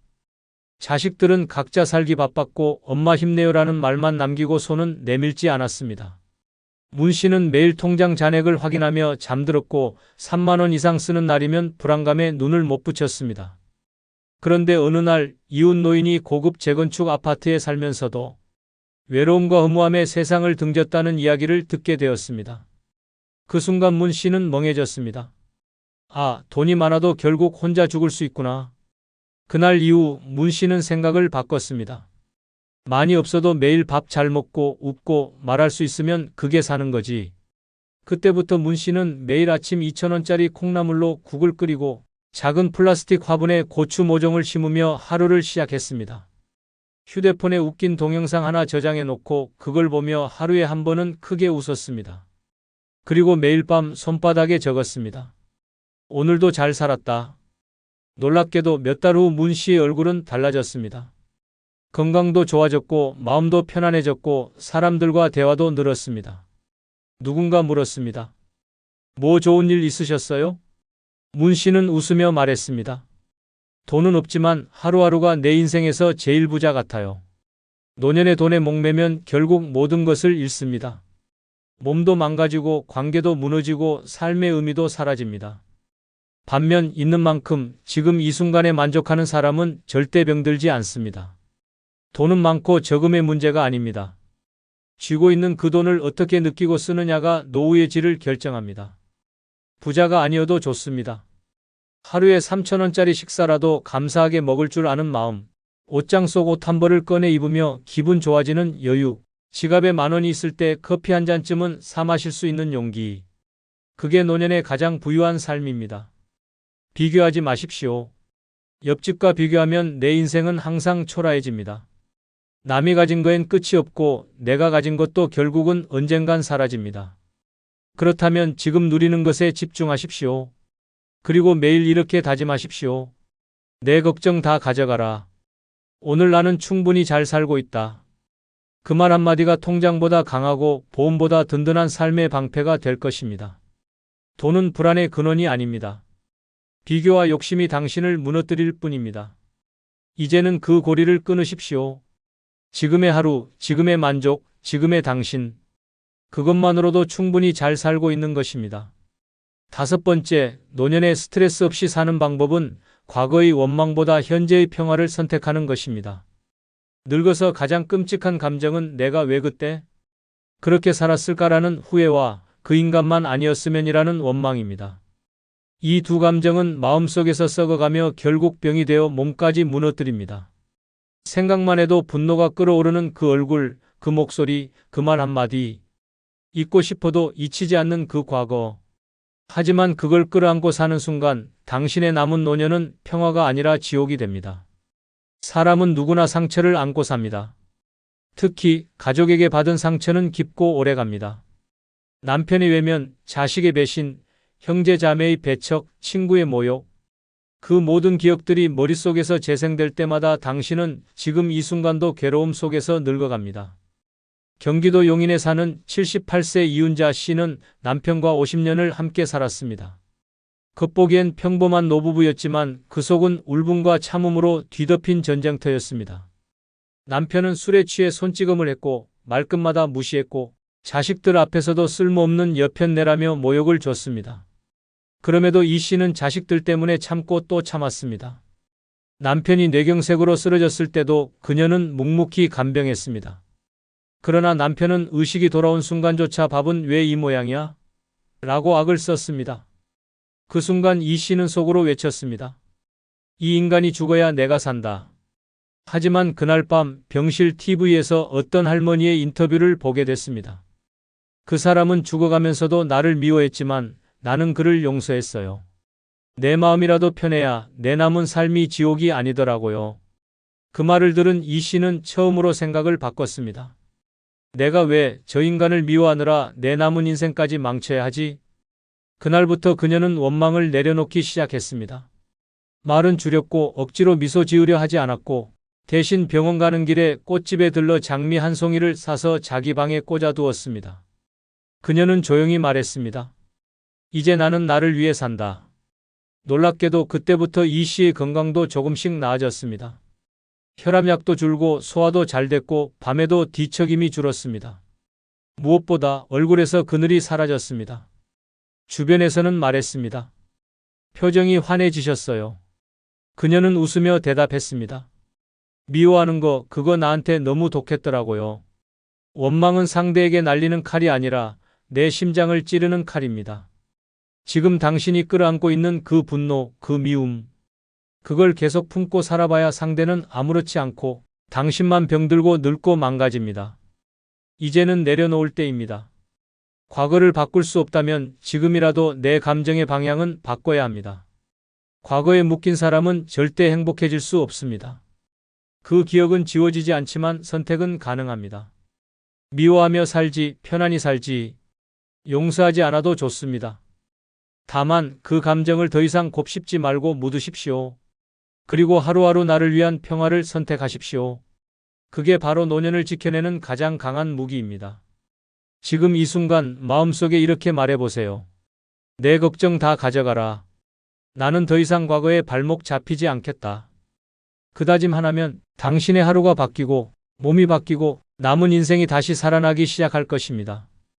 영상이 끝나면 여러분의 경험이나 생각을 댓글로 남겨주세요. 여러분의 소중한 경험과 의견이 다른 누군가에게는 큰 힘과 깨달음이 분명될 것입니다. 아울러 멤버십 가입 부탁드리며 오늘 하루도 행복하시고 무탈하시기 바랍니다. 이 영상은 모든 친구 관계에 해당되는 이야기가 아닙니다. 그러나 지금 친구 문제로 마음이 무너지고 관계를 끊어야 할지 붙잡아야 할지 갈팡질팡 고민하는 분들에게는 분명 날카로운 해답이 될 것입니다. 나이 들어 만나는 친구가 더 이상 위로가 아니라 짐이 되는 순간이 찾아옵니다. 내 고통을 이해하기보다 남들 앞에서 흉기로 삼고 내 자존심을 살려주기보다 비교와 자랑으로 짓밟는 모습에 분노와 허무가 뒤섞입니다. 결국 병실에서 빈 지갑 앞에서 외로운 집 안에서 곁에 남는 건 친구가 아니라 고통뿐입니다. 이제는 냉정하게 깨달아야 합니다. 노년의 끝까지 지켜야 할 건 친구라는 환상이 아니라 내 인생의 평화와 자존심이라는 사실을 말입니다. 구독, 좋아요, 알림 설정 누르시면 시작하겠습니다. 늙어 친구가 불필요한 첫 번째 이유는 친구의 질투가 칼보다 날카롭게 노년을 찌르기 때문입니다.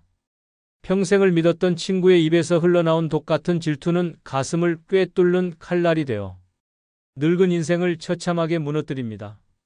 경남 창원에 사는 김정호 씨는 은퇴 후 어렵게 모은 돈으로 작은 건물을 매입해 월세를 받으며 안정된 노후를 꿈꿨습니다. 그는 오랜 친구들에게 기쁜 마음으로 소식을 전했습니다.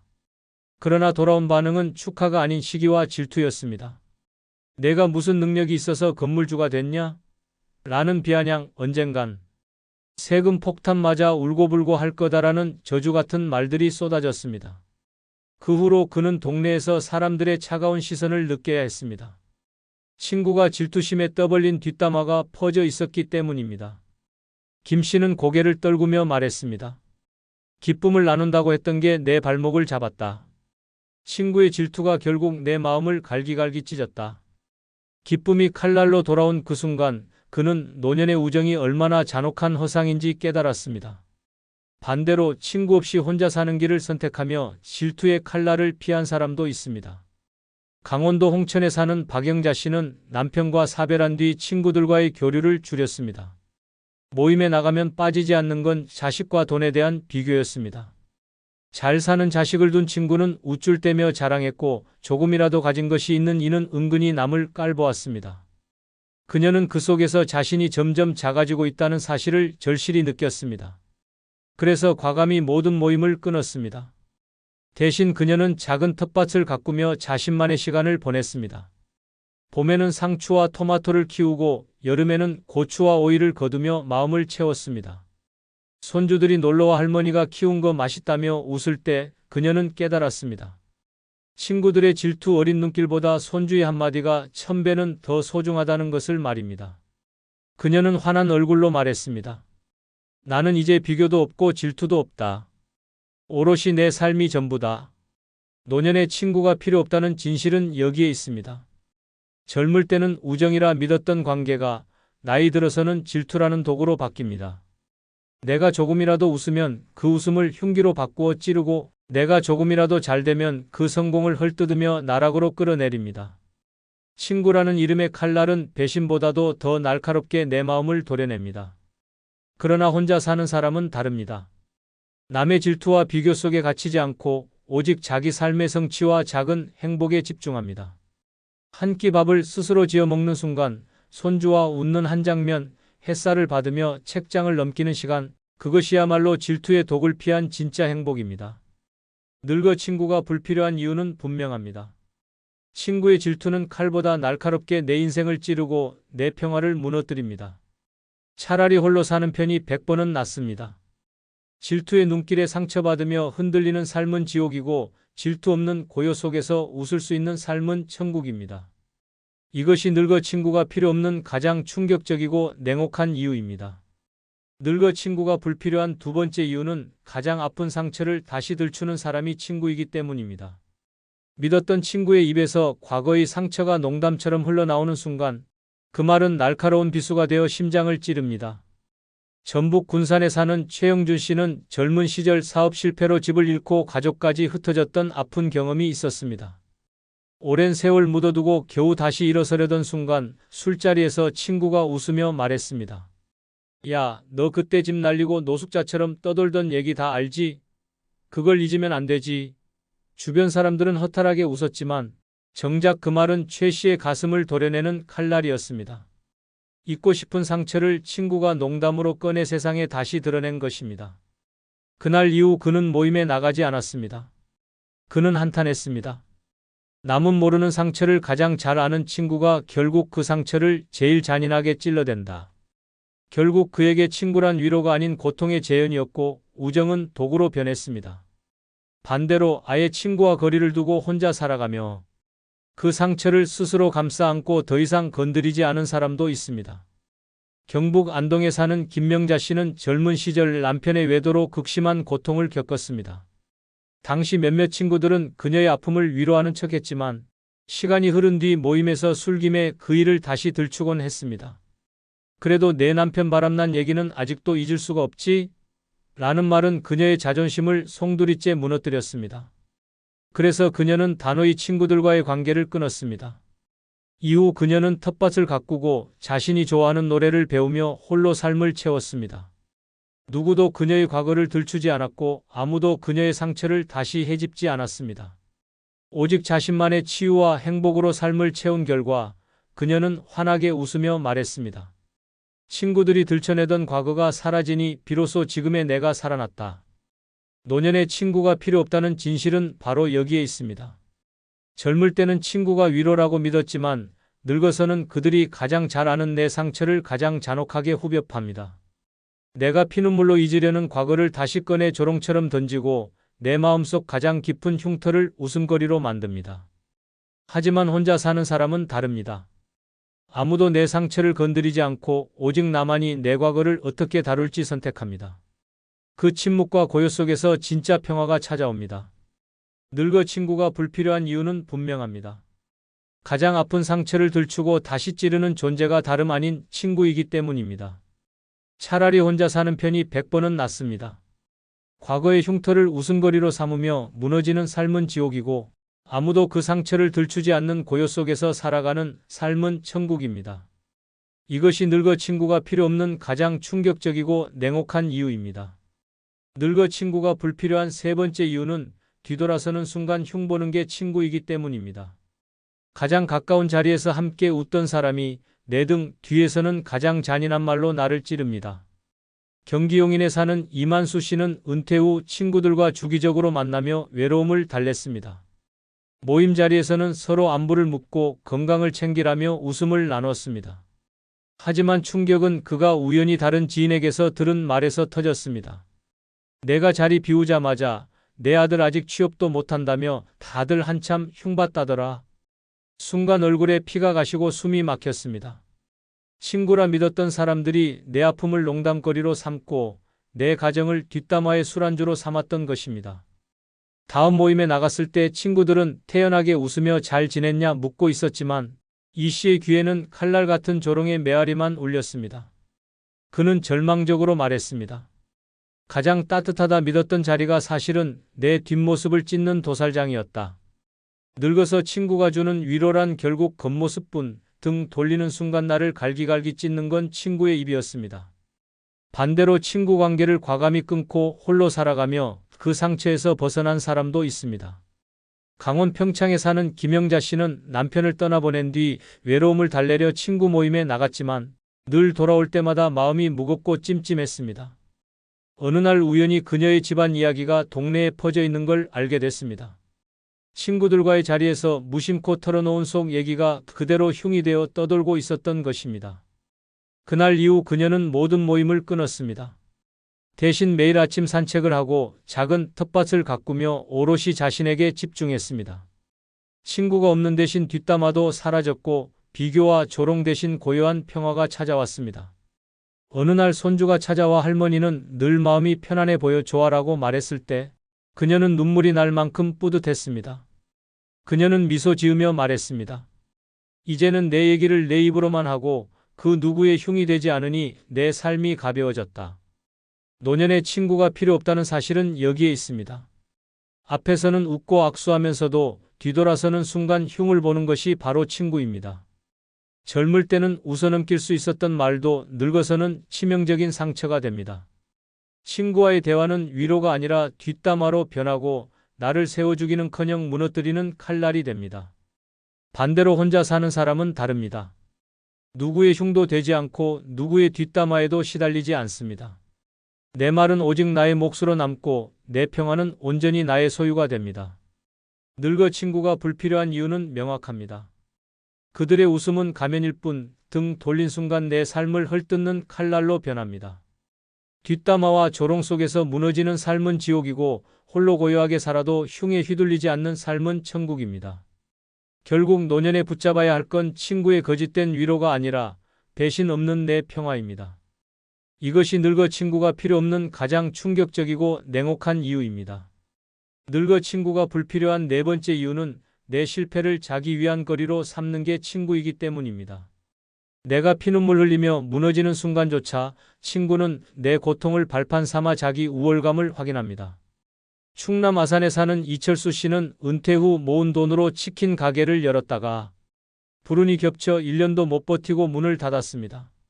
그는 깊은 상실감 속에 그래도 오랜 친구라면 이해해 줄 거라 생각하고 모임에 나갔습니다. 하지만 돌아온 건 위로가 아니라 잔혹한 조롱이었습니다. 그래도 나는 가게 꾸준히 하고 있다. 넌 원래 그런데 안 맞았어. 나는 다행히 아직 버틴다라는 말들이 웃음 섞여 흘러나왔습니다. 이 씨의 실패는 친구들의 안주거리, 자기 위안거리로 전락했습니다.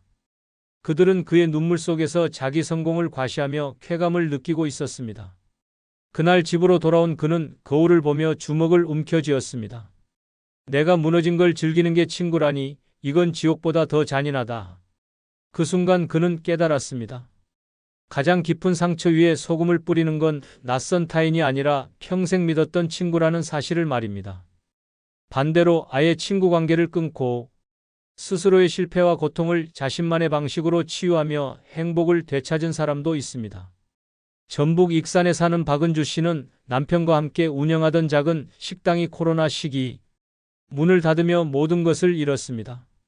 처음엔 친구들에게 털어놓고 위로받고 싶어 모임에 나갔습니다. 그러나 돌아온 건 똑같은 조롱이었습니다. 나는 배달로 버티는데 너는 준비가 부족했네. 역시 장사는 아무나 하는 게 아니지라는 말들이 그녀를 짓눌렀습니다. 그 순간 그녀는 결심했습니다. 다시는 내 실패를 그들의 위안거리로 내주지 않겠다. 그 후 그는 친구들과의 관계를 단절했습니다. 대신 혼자 취미를 찾고 새벽마다 동네 공원을 걸으며 마음을 다잡았습니다.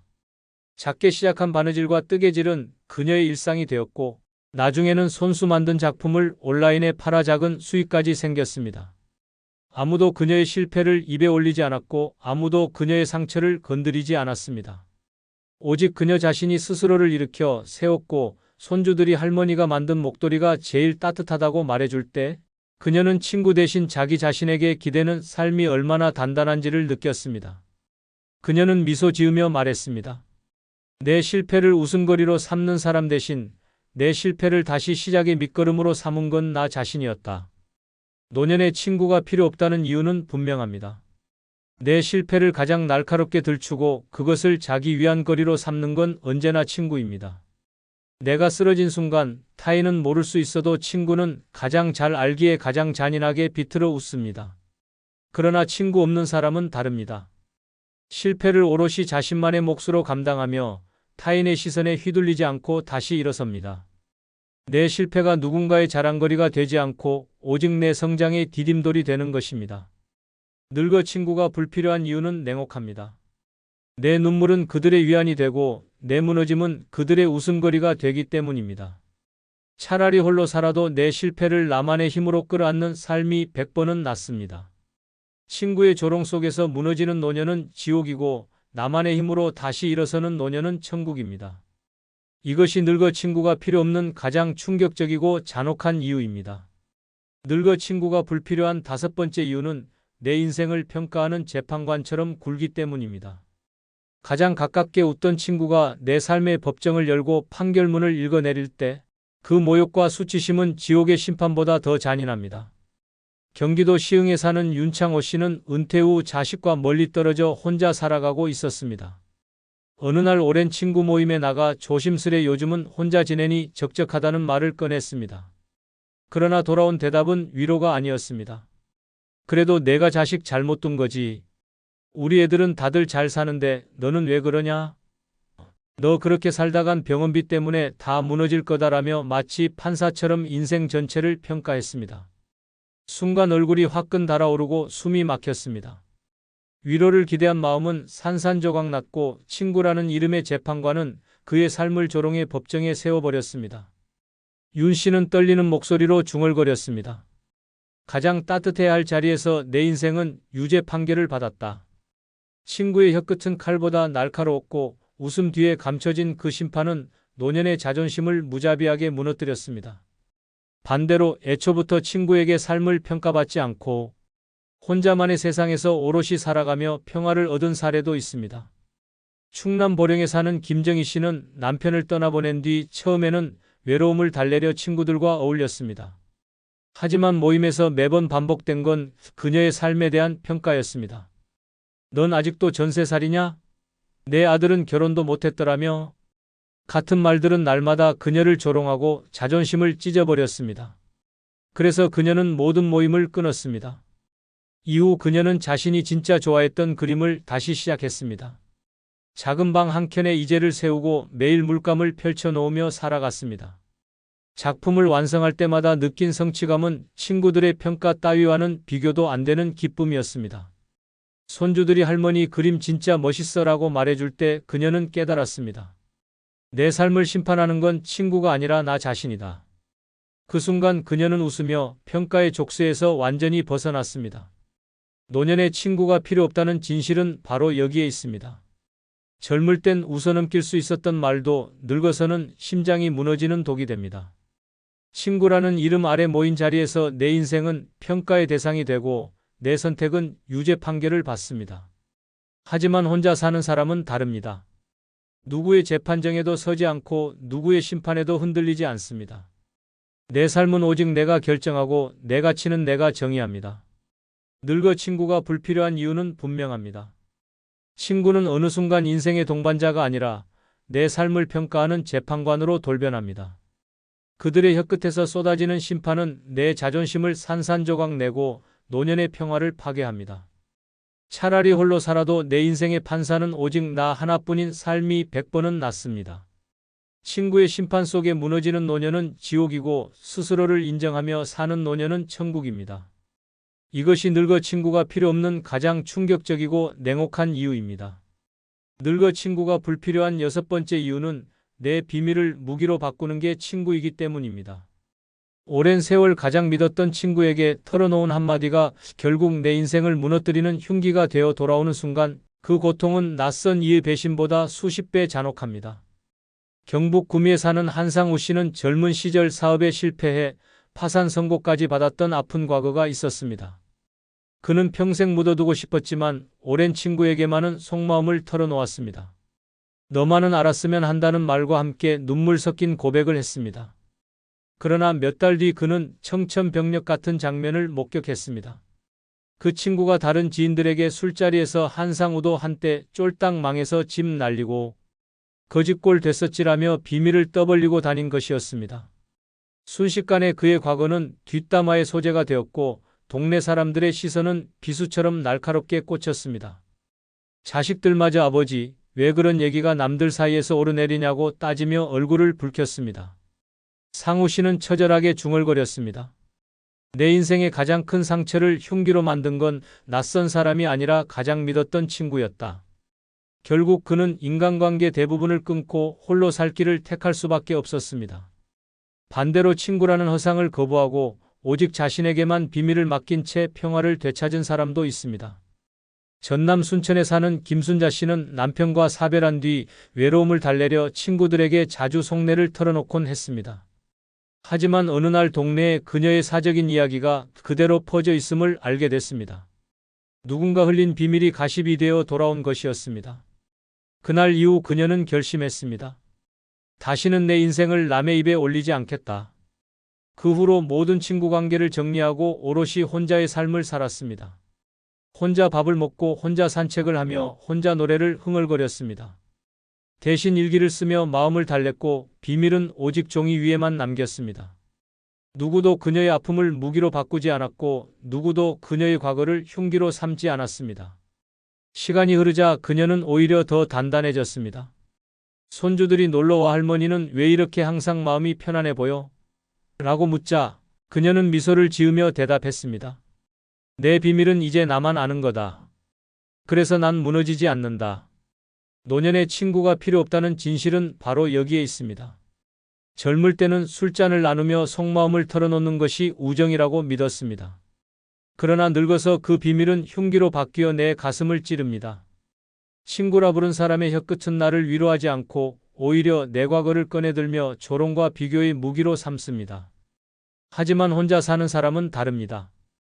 누구에게도 비밀을 내주지 않으니 누구도 그것을 흉기로 바꿀 수 없습니다. 내 아픔은 나만 알고 내 과거는 나만 품으니 삶은 조용히 그러나 단단하게 빛납니다. 늙어 친구가 불필요한 이유는 분명합니다. 내 비밀을 가장 교묘하게 흉기로 바꾸는 존재가 바로 친구이기 때문입니다. 차라리 고요 속에 혼자 살아도 배신 없는 평화가 100번은 낫습니다. 비밀이 흉기로 바뀌어 무너지는 삶은 지옥이고 비밀이 온전히 내 안에만 머무는 삶은 천국입니다. 이것이 늙어 친구가 필요 없는 가장 충격적이고 냉혹한 이유입니다. 늙어 남 눈치 보며 사는 건 결국 스스로를 서서히 목 졸라 죽이는 일과 같습니다. 자식에게 다 퍼주고 친구에게 끌려다니며 체면과 예의에 묶여 살다 보면 마지막엔 빈손으로 버려진 채 고요한 방 안에 홀로 남습니다. 남의 눈빛 하나에 웃고 울던 인생이 결국 내 인생을 갈갈이 찢어버린 칼이 됩니다. 늙음은 잔혹합니다. 착하면 뜯기고 선하면 버려집니다. 살아남으려면 독해야 하고 내 권리를 지켜야 합니다. 오늘 영상 끝까지 보셔야 당신이 무너지지 않고 살아남는 방법을 알 수 있습니다. 구독, 좋아요, 알림 설정 누르시면 시작하겠습니다. 첫 번째, 늙어서 남 눈치 보지 말고 독하게 살아야 하는 이유는 남의 말은 칼이고 내 독함은 방패이기 때문입니다. 젊었을 때는 다릅니다. 남의 말이 칭찬일 줄 알고 귀를 열었고 남들이 흘린 한마디가 내 미래를 바꿔줄 조언일 거라 믿었습니다. 그러나 나이 들어 돌아보면 깨닫습니다. 그들의 말은 칼날이었고 내 가슴을 베고 내 자존심을 도려내던 무기였습니다. 남의 시선과 남의 말에 매달려 살던 사람은 결국 온몸이 상처투성이가 되어 늙어갑니다. 반대로 독하게 살아남은 자는 남의 칼날을 두려워하지 않았습니다. 독함이 방패가 되어 끝내 살아남은 겁니다. 서울에 사는 한 노인은 평생 남의 말에 휘둘렸습니다. 친척들이 자식한테 집 한 채는 해줘야지라고 말하자 가진 돈 다 털어 집을 내줬습니다. 이웃이 남자가 체면이 있지 허름하게 살면 되겠냐라는 말에 대출을 내어 허세를 부렸습니다. 친구가 너는 왜 그렇게 인색하냐라는 말에 빚까지 져서 밥값을 냈습니다. 그는 그 말들이 다 옳은 줄 알았습니다. 그러나 남은 건 산더미 같은 빚과 무너진 몸뿐이었습니다. 말로 시작된 칼날이 그의 삶을 도려낸 겁니다. 남들이 흘린 몇 마디가 그를 평생의 노예로 만들었습니다. 결국 병실 침대 위에 누워 홀로 숨을 거둘 때 그를 기억하는 이는 단 한 명도 없었습니다. 남의 칼에 찔려 피 흘린 건 자신뿐이었는데 그 칼을 쥔 자들은 이미 사라져 있었습니다. 반대로 경남에 사는 또 다른 노인은 달랐습니다. 그는 독했습니다. 자식이 집을 팔아달라고 말했을 때 그는 웃으며 잘라냈습니다. 이 집은 내 무덤이다. 내가 필요하면 내가 벌어라. 친구가 한 번만 도와달라고 부탁했을 때도 냉정하게 거절했습니다. 내 돈은 내 노후를 지키는 방패다. 미안하지만 안 된다. 처음엔 욕을 먹었습니다. 저 사람은 인정머리 없다, 냉혈하다는 소리를 들었습니다. 하지만 세월이 흐르자 그 독함이 오히려 존경으로 바뀌었습니다. 그는 집을 잃지 않았고 빚에 허덕이지 않았습니다. 병원에 갈 때도 남의 도움을 청할 필요가 없었습니다. 그가 지켜낸 방패는 결국 그의 생명을 지켜냈습니다. 늙어 남 눈치 보며 살면 결국 남의 말에 찔려 죽습니다. 이번 한 번만이라는 말은 칼날이고 당신은 착하니까라는 말은 덫입니다. 거절하지 못하는 순간 당신은 칼밥이 됩니다. 남의 말은 겉으론 부드럽지만 속은 날카로운 칼입니다. 그 칼은 내 호주머니를 털어가고 내 집을 빼앗고 내 자존심을 갈갈이 찢습니다. 노인의 착함은 미덕이 아니라 약점입니다. 세상은 그 약점을 무자비하게 찌릅니다. 착하면 뜯기고 선하면 잘립니다. 이게 노년의 잔혹한 현실입니다. 그래서 늙어서는 독해야 합니다. 내 독함은 유일한 방패입니다. 칼날 같은 말이 날아와도 안 된다라는 단호한 한마디가 그것을 튕겨냅니다. 못한다라는 냉정한 표정이 칼끝을 무디게 만듭니다. 욕을 먹어도 괜찮습니다. 욕은 하루만 남습니다.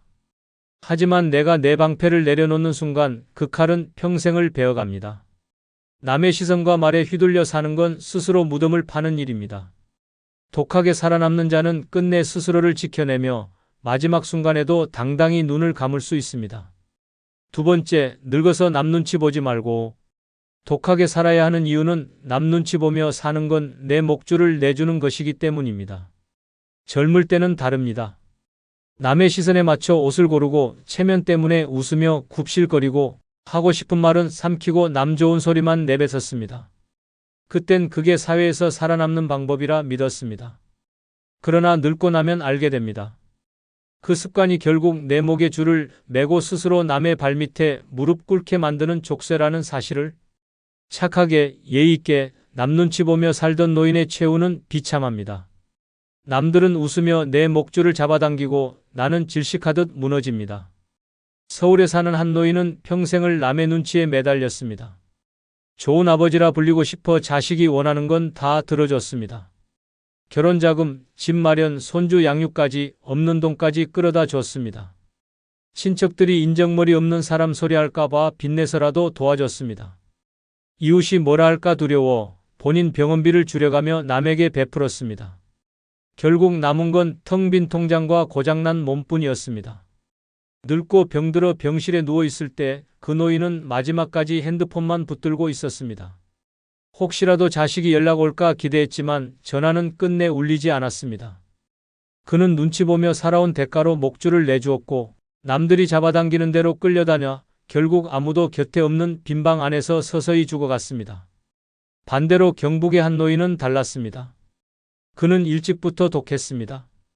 남들이 좀 도와달라는 말에 단호히 끊었습니다. 자식이 아버지 집 팔아달라고 했을 때 그는 냉정하게 잘라냈습니다. 내 집은 내 무덤이다. 필요하면 내가 벌어라. 동네에서 저 노인은 고집불통이다라는 욕을 먹었지만 개의치 않았습니다. 남의 눈치를 보지 않고 자신의 길을 걸었습니다. 세월이 흘러 주위 사람들이 하나둘 쓰러져 갈 때 그는 홀로 버텼습니다. 목줄을 내주지 않았기에 스스로를 지켜낼 수 있었습니다. 욕은 하루였지만 자유는 평생이었습니다. 늙어 남 눈치 보며 사는 건 결국 내 목줄을 내어주는 겁니다. 남들은 달콤한 부탁으로 다가옵니다. 이번 한 번만 도와주세요. 부모니까 해줘야죠. 하지만 그 순간 나는 목줄을 건네주는 겁니다. 한 번 잡힌 목줄은 결코 놓이지 않습니다. 남들은 더 세게 잡아당기고 나는 더 깊이 질식합니다. 내 삶의 선택권은 사라지고 나는 개처럼 끌려다니는 신세가 됩니다. 늙은이의 착함은 미덕이 아니라 약점입니다. 세상은 그 약점을 물고 늘어집니다. 남 눈치 보며 산다는 건 스스로를 제물로 바치는 잔혹한 희생일 뿐입니다. 그래서 늙어선 독해야 합니다. 안 된다는 단호함이 목줄을 내어주지 않는 방패가 됩니다. 욕을 먹어도 괜찮습니다. 욕은 하루면 사라집니다. 그러나 내가 내준 목줄은 평생을 옭아맵니다. 남의 눈치를 보지 않고 차갑게 내 삶을 지켜야만 마지막 순간까지 당당할 수 있습니다. 남들이 떠들든 욕하든 그건 그들의 문제일 뿐입니다. 중요한 건 내가 목줄을 쥐고 있느냐, 내 목을 내어주느냐입니다.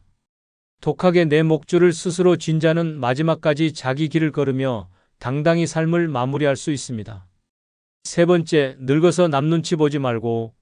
독하게 살아야 하는 이유는 남의 기준에 맞춰 살다 무덤에 누울 수 없기 때문입니다. 젊을 땐 남의 기준이 내 인생의 잣대였습니다. 남들이 성공이라 부르면 억지로 허세를 부렸고 남들이 불행이라 손가락질하면 밤잠을 설치며 뒤척였습니다. 집 한 채 없으면 무시당할까 빚내서라도 집을 샀고 자식이 좋은 대학 못 가면 나고 자라며 고개를 숙였습니다. 남의 기준이 마치 신처럼 내 삶을 조종했습니다. 그러나 잔혹한 진실은 그들이 정한 기준에 맞춰 살아도 내 무덤 앞에서 눈물 흘려주는 이는 단 한 명도 없다는 겁니다. 결국 나는 내 인생을 남에게 바친 허수아비로 남을 뿐입니다. 서울의 한 노인은 평생 남의 기준에 목숨 걸고 살았습니다. 남들이 성공하려면 큰 집은 있어야 한다라는 말에 허리가 휘도록 대출을 안고 살았습니다. 남들이 좋은 부모는 자식에게 모든 걸 다 해주는 것이라 말하니 본인 병원비를 줄여서까지 자식을 챙겼습니다. 친척들이 체면이 중요하다라며 흉을 보자 없는 돈까지 꺼내 행사마다 체면 치레를 했습니다.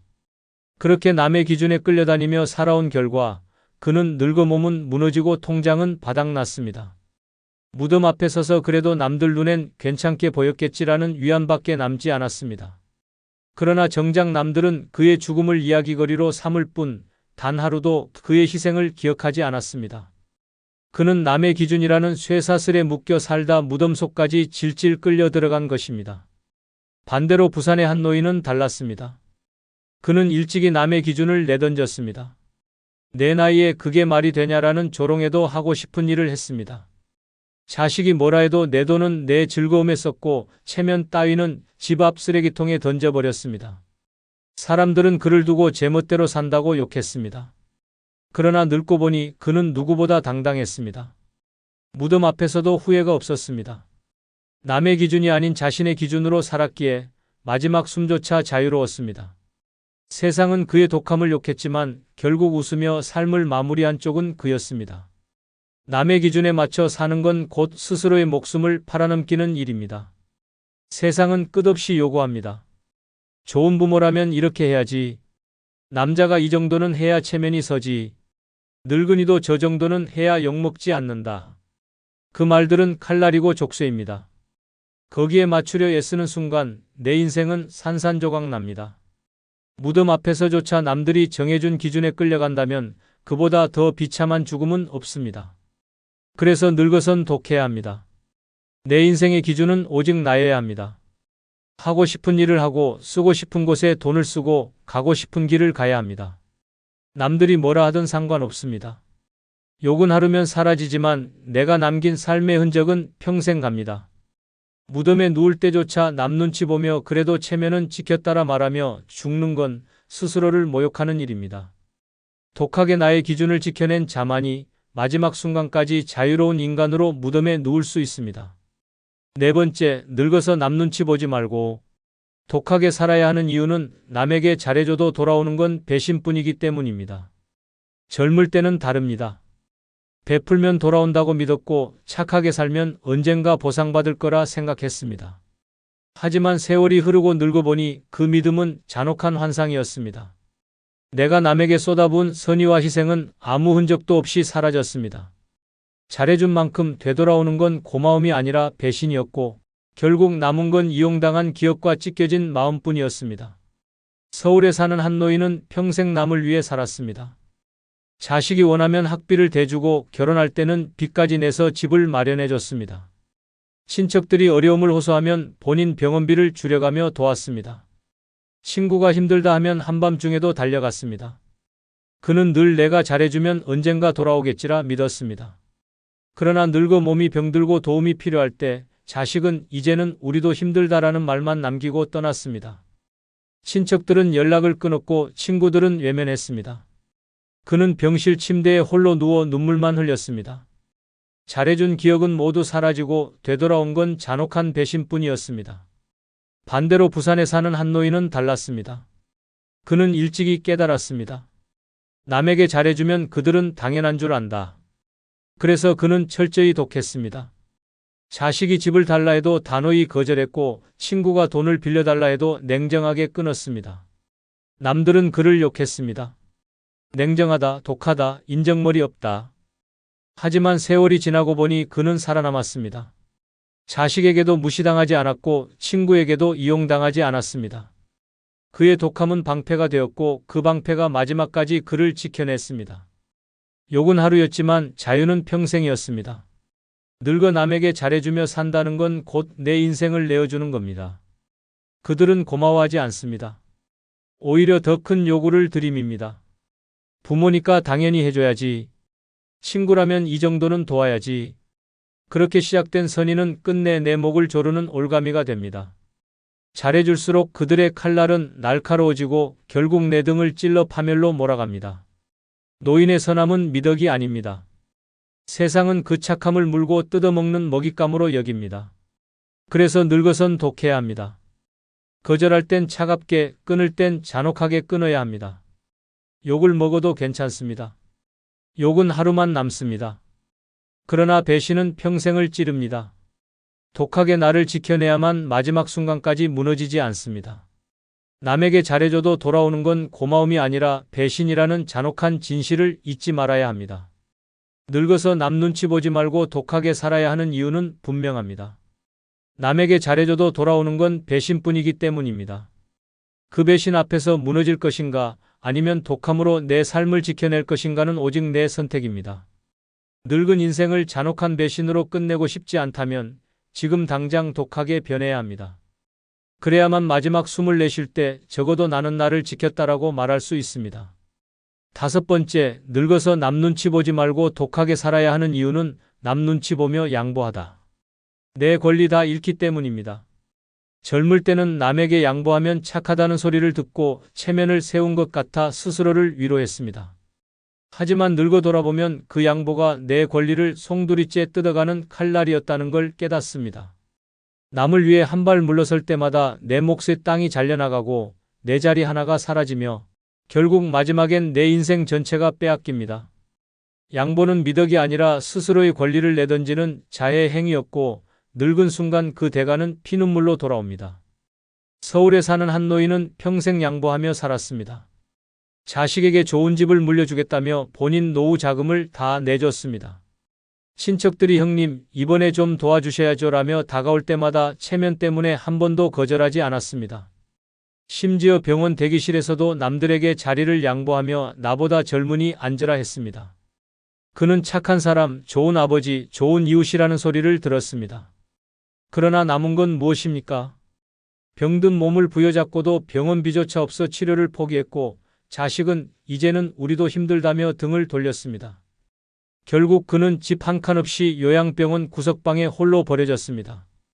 양보로 가득 채운 인생은 결국 자기 권리를 다 빼앗긴 채 초라하게 끝났습니다.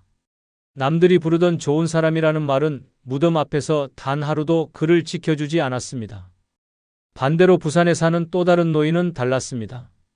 그는 남 눈치 보지 않고 철저히 자기 권리를 지켰습니다. 자식이 집 팔아 우리에게 나눠달라고 요구했을 때 그는 차갑게 끊었습니다. 이 집은 내 무덤이다. 내가 필요하면 내가 벌어라. 동네에서 인정머리 없다는 욕을 먹었지만 그는 전혀 신경 쓰지 않았습니다. 병원에서도 자기 순서가 오면 당당히 치료를 받았고 재산도 단 한 푼 내주지 않았습니다. 사람들은 욕했지만 그는 여전히 자기 권리를 지킨 채 자유롭게 살았습니다. 남들이 다 떠난 뒤에도 그는 스스로를 지탱하며 무너지지 않았습니다. 그 독함이 그를 살린 방패였던 겁니다. 늙어 남 눈치 보며 양보한다는 건 결국 목줄을 내어주는 일입니다. 그들은 절대 고마워하지 않습니다. 오히려 더 큰 요구를 들임입니다. 부모니까 당연히 해줘야지. 형님, 이번엔 꼭 도와주셔야지. 그렇게 양보하다 보면 어느새 내 권리는 사라지고 나는 이용당한 껍데기만 남습니다. 내 집도, 내 돈도, 내 자리도, 내 자존심까지 다 잃게 됩니다. 착한 노인은 결국 아무것도 지켜내지 못한 채 무너지고 독한 노인만이 끝까지 자신의 권리를 손에 쥘 수 있습니다. 그래서 늙어선 독해야 합니다. 내 권리를 빼앗기지 않으려면 냉정하게 안 된다라고 잘라야 합니다. 욕을 먹어도 괜찮습니다. 욕은 하루만 남습니다. 하지만 양보는 평생의 권리를 빼앗아갑니다.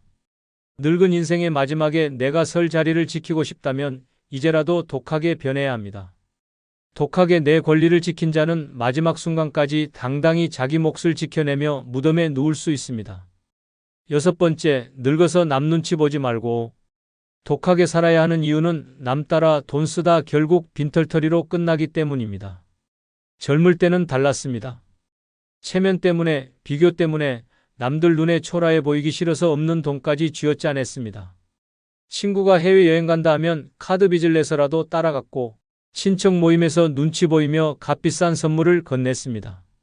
자식 결혼식에서는 남들에게 욕먹지 않으려고 빚까지 지며 호화스럽게 치렀습니다. 그땐 잘 살았다고 인심 썼다고 남들이 박수 쳐줄 줄 알았습니다. 그러나 세월이 흘러 노년이 되니 남들은 나를 기억조차 하지 않았습니다.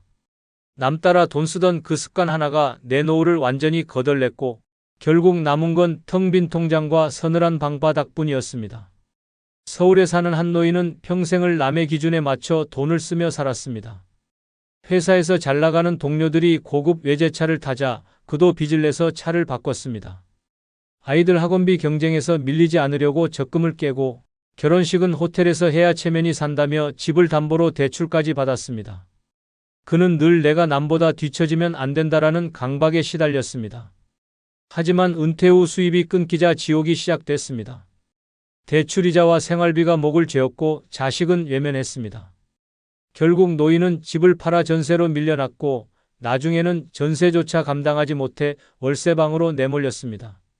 한때 잘 나갔다던 사람의 말로가 남 따라 돈 쓰다 빈털터리로 전락한 초라한 인생이었던 것입니다.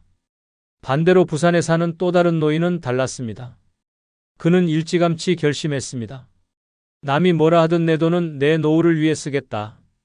친구들이 외제차를 사도 그는 낡은 차를 고쳐 타며 돈을 아꼈고 친척 모임에서도 허세 부리지 않고 있는 그대로 내놓았습니다. 자식 결혼식조차 소박하게 치렀습니다. 남들은 욕했습니다. 인색하다, 쪼잔하다. 하지만 세월이 지나고 보니 그가 웃었습니다. 연금과 저축으로 안정된 생활을 이어갔고 늙어서도 스스로 병원비와 생활비를 감당했습니다. 그는 독하게 자기 돈을 지켰기에 남들처럼 빈털터리로 무너지지 않았습니다. 욕은 잠깐이었지만 평생의 여유는 그의 몫이었습니다. 남 따라 돈 쓰며 남의 눈치를 본다는 건 결국 내 권리를 내어주는 겁니다. 사람들은 고마워하지 않습니다. 오히려 더 큰 비교와 압박으로 나를 짓밟습니다. 남들 다 하는데 너는 왜 못하냐라는 말에 휘둘리는 순간 나는 내 인생을 팔아넘기는 꼴이 됩니다. 그렇게 남 따라 돈 쓰다 보면 정작 늙어 병원에 누울 때 내 주머니엔 한 푼도 남아있지 않습니다. 노인의 빈털터리는 하루아침에 오는 게 아닙니다. 젊어부터 남 따라 돈 쓰며 쌓아온 잘못된 습관이 결국 목을 죄는 올가미가 되는 겁니다. 그래서 늙어선 독해야 합니다. 돈은 내 생명줄입니다. 남들이 뭐라 해도 내 돈은 내 노후를 위해 지켜야 합니다. 욕을 먹어도 괜찮습니다. 욕은 하루지만 빈털터리는 평생입니다. 결국 남은 인생을 지옥으로 끌어내리는 건 남의 눈치를 보며 흘려버린 돈입니다. 지금 당장 독하게 내 돈을 지켜야 합니다. 남이 뭐라 하든 내 길은 내가 가는 겁니다. 그래야만 마지막 순간에도 당당히 나는 내 인생을 팔지 않았다라며 눈을 감을 수 있습니다. 여러분, 앞으로의 인생은 누가 뭐라 해도 내 마음 편한 대로 살아야 합니다. 이제는 자식도 친구도 세상도 내 삶을 대신 살아주지 않습니다. 내가 아프면 내가 버텨야 하고 내가 외로우면 내가 견뎌야 합니다. 그렇게 남 눈치 보며 사는 건 결국 나만 괴롭히는 일입니다. 하고 싶은 건 하며 쓰고 싶은 곳에 쓰고 만나고 싶은 사람만 만나야 합니다. 그렇게 나답게 살아갈 때 비로소 마지막 순간까지 후회 없는 삶을 만들 수 있습니다.